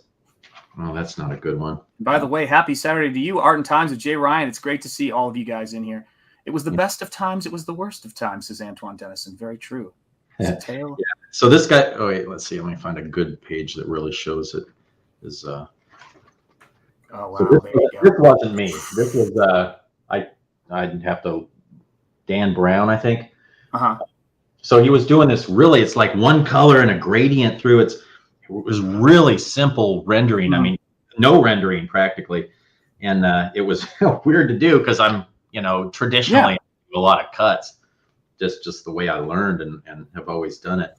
And so it was a real, I had to look at his stuff and go, this is what he's doing. And I just had to emulate it. Mm-hmm. It worked out. That doesn't have what I wanted to show you, but it's part of it. So well, it's a shame I've only seen other awesome artwork than the awesome artwork that you want to show me. So it is what it is. I'll get by. Yeah, there's another one I really. Man, nothing crazy. In fact, I did it so long ago. It's terrible. I do it differently now, but I render it a little bit differently. But it was it's the little insert comic book for the Sam Hain box set. Oh my God! Which is out of print and really expensive to buy, but I don't know if let me see. You can get inside the Sam Hain box set is it's my signature. So I mean that's that's one of those things of like, holy crap, my name's in that Sam Hain Hail box. Sumo Thori, yeah, for dropping chats, guys. Let me just say this. Yeah, your name's in a lot of things. I think we've definitely, sorry, I'm missing this. I'm watching Jonathan Moffat work his craft on. Oh, there you go. TW Drums. Yes. Oh my God, man. Yeah, Sugarfoot is the man when he's doing the smooth criminal stuff. But this is go ahead. Did you, speaking of the drummer, watching drummers play, did you ever see that Danny Carey playing Numa from the drum cam view? I don't know if I have. Is it mind bending? Oh, holy crap! Yes. Yeah, I figured. Yes. So good. Isn't it nice to be amongst your people, the nerds who care about all this crazy stuff, and love to talk about it. I mean, for me, when I'm sitting down at the board or, whatever, the metaphorical or literal board, whether I'm in design doing layouts or whatever else, I'm just going to see I'm trying to figure out where that flicker is coming from. It's just my frame setting, I'm sure. But whenever I'm working on this stuff and I'm trying to figure out like, oh, well, what am I going to do next? And where's where's this piece going to go? It's having people that you can talk to and listen to who are doing this craft. And sometimes even talking about completely other random stuff people do is the oxygen of it. It's the lifeblood of it, Yeah. And it's just, absolutely. It's crazy. Yeah. I wish you could share music and stuff more on YouTube. Mm-hmm. Me too. That's what we're missing, is being able to really share some of that stuff. Oh my gosh. Yeah. And I mean, I think things are changing at in a good way, in terms of the tech, at such a quick rate that, we haven't even gotten to the tip of the iceberg yet in terms of this stuff. Because if you think about it, what we're doing now is something that we couldn't have dreamed of doing in terms of promoting our work as independents. I mean, I should say that people like Brian Polito and others have been doing it for a while. Yeah. But I think they're still within the system to their stuff. So they were still working in the diamond sphere. Absolutely, man. Absolutely. Well, and isn't that the thing that impresses me so much about John and Ethan and all of these guys, and what they've accomplished, and I can't overstate this, is that there is this kind of ruthless thing about, not even ruthless, but it is what it is about the internet and about the work that we do and how we put this stuff out there, which is that people have a short memory and there's so much stuff coming at them, that what I learned from Ethan is that you're always having to put out your work to remind people what you did and what you do constantly. So if somebody jumps in midstream, no pun intended, they'll like, oh, I didn't know. What's that piece for? And it's like, oh yeah, this is for CG Vacation, and that's what we're doing this for. And I'm doing this for Phil. And, it's the same thing with the Cyberfrog piece. It all starts to kind of add up and kind of come together. And I think that's the big thing for me as an artist being here, is that we get the opportunity to put the stuff out there. But it's the trickiest part about it, I think, is being able to step outside of ourselves and realize how cool the stuff is, that we're doing. Yeah. And that's, I look at your stuff and I'm like, how is this like not, easy for me to find, so to speak, Yeah. It's too cool. So listen here, guys, here's what we're going to do. We're at I like handling these different light types, difference between natural light, reflection, starlight. Yeah, absolutely. The colors on your space stuff is crazy. I always remember the deep when I see this painting. Yes. Oh, absolutely. Yeah, I love this piece. It looks really good. Oh, thank you, man. I appreciate that, brother. That's great to hear. I love the painting. I love seeing painted comics because I want to paint. I want to paint more. I just, I when I first got into comics, I was actually painting. I was more interested in fine art and painting just for myself. I never even thought about making money doing it. And I wanted to do that. But when I got into comics, I stopped it entirely because you don't have time, Well, I will say this about my own stuff. This is the thing, though, too, that's crazy. Think about this. I'm the opposite of you, man. It's so funny. I was terrified of color, terrified of painting. I was like, one day I'm going to just do digital work. And the stress of paint was so tough for me because painting is a lot like, and I know you know this, but just for the chat as well, some of whom know this as well, is painting is a lot like learning how to swim. It's not impossible, but if you have a bad experience with it, every bad experience you have before you start learning makes it so much worse to try to learn. it's almost better you've never swam than had one bad swimming experience when they start teaching you. And so I was terrified of painting in color, and I had some great teachers get me over that fear. And I'm always mesmerized by people who come at it from the direction that you came at it from, which is, you know, you just came into it and coloring is your thing. You know, you remove those lines and you can see your painting, you know, it's like, that's your painting right there. Yeah. It's awesome stuff. And so here's my plan, guys. So we are at almost 3 hours. I've got to go check in with the family. And Matt, if you don't mind sticking around for a bit so I could say, hey, if that sounds good. I'm going to wrap up the stream. I may be back again later tonight to do another stream, another painting stream. And I promise I'll be doing more painting, but I'm not going to miss a chance to talk to Matt. That's just not, I can't do it, guys. I love you all. I hope you enjoyed it, by the way, too. And thank you guys for being here, you know, and Matt's coloring. Matt, what projects have you got right now that are either out in demand or on the horizon? Well, I was working with Patrick Parnell on, we did Ultrastar.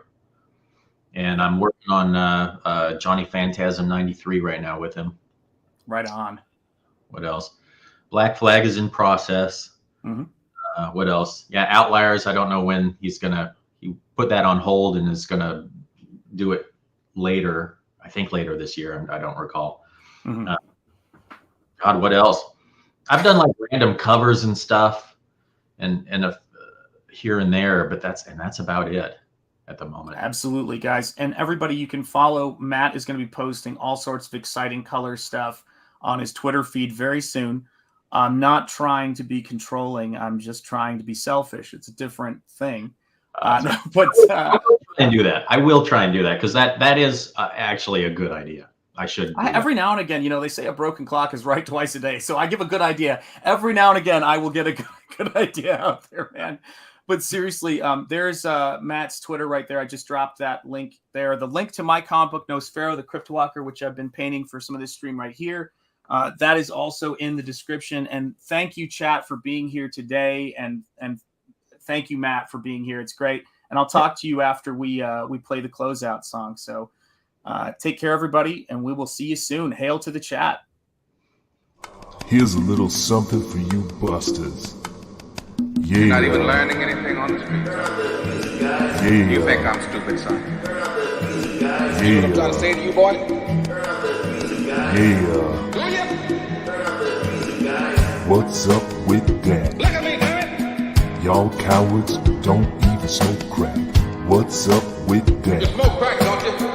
Y'all cowards don't even smoke crack. Look at me, boy! Hey to You you, smoke crack, don't you? don't even smoke crack. You know what that does to you? Huh? You smoke crack, don't you? Smoke crack. Go on and do it expeditiously.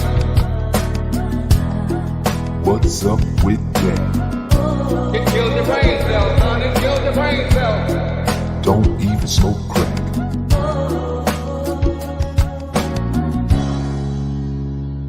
No guts, huh? I apologize. I forgot you were there. You may go now.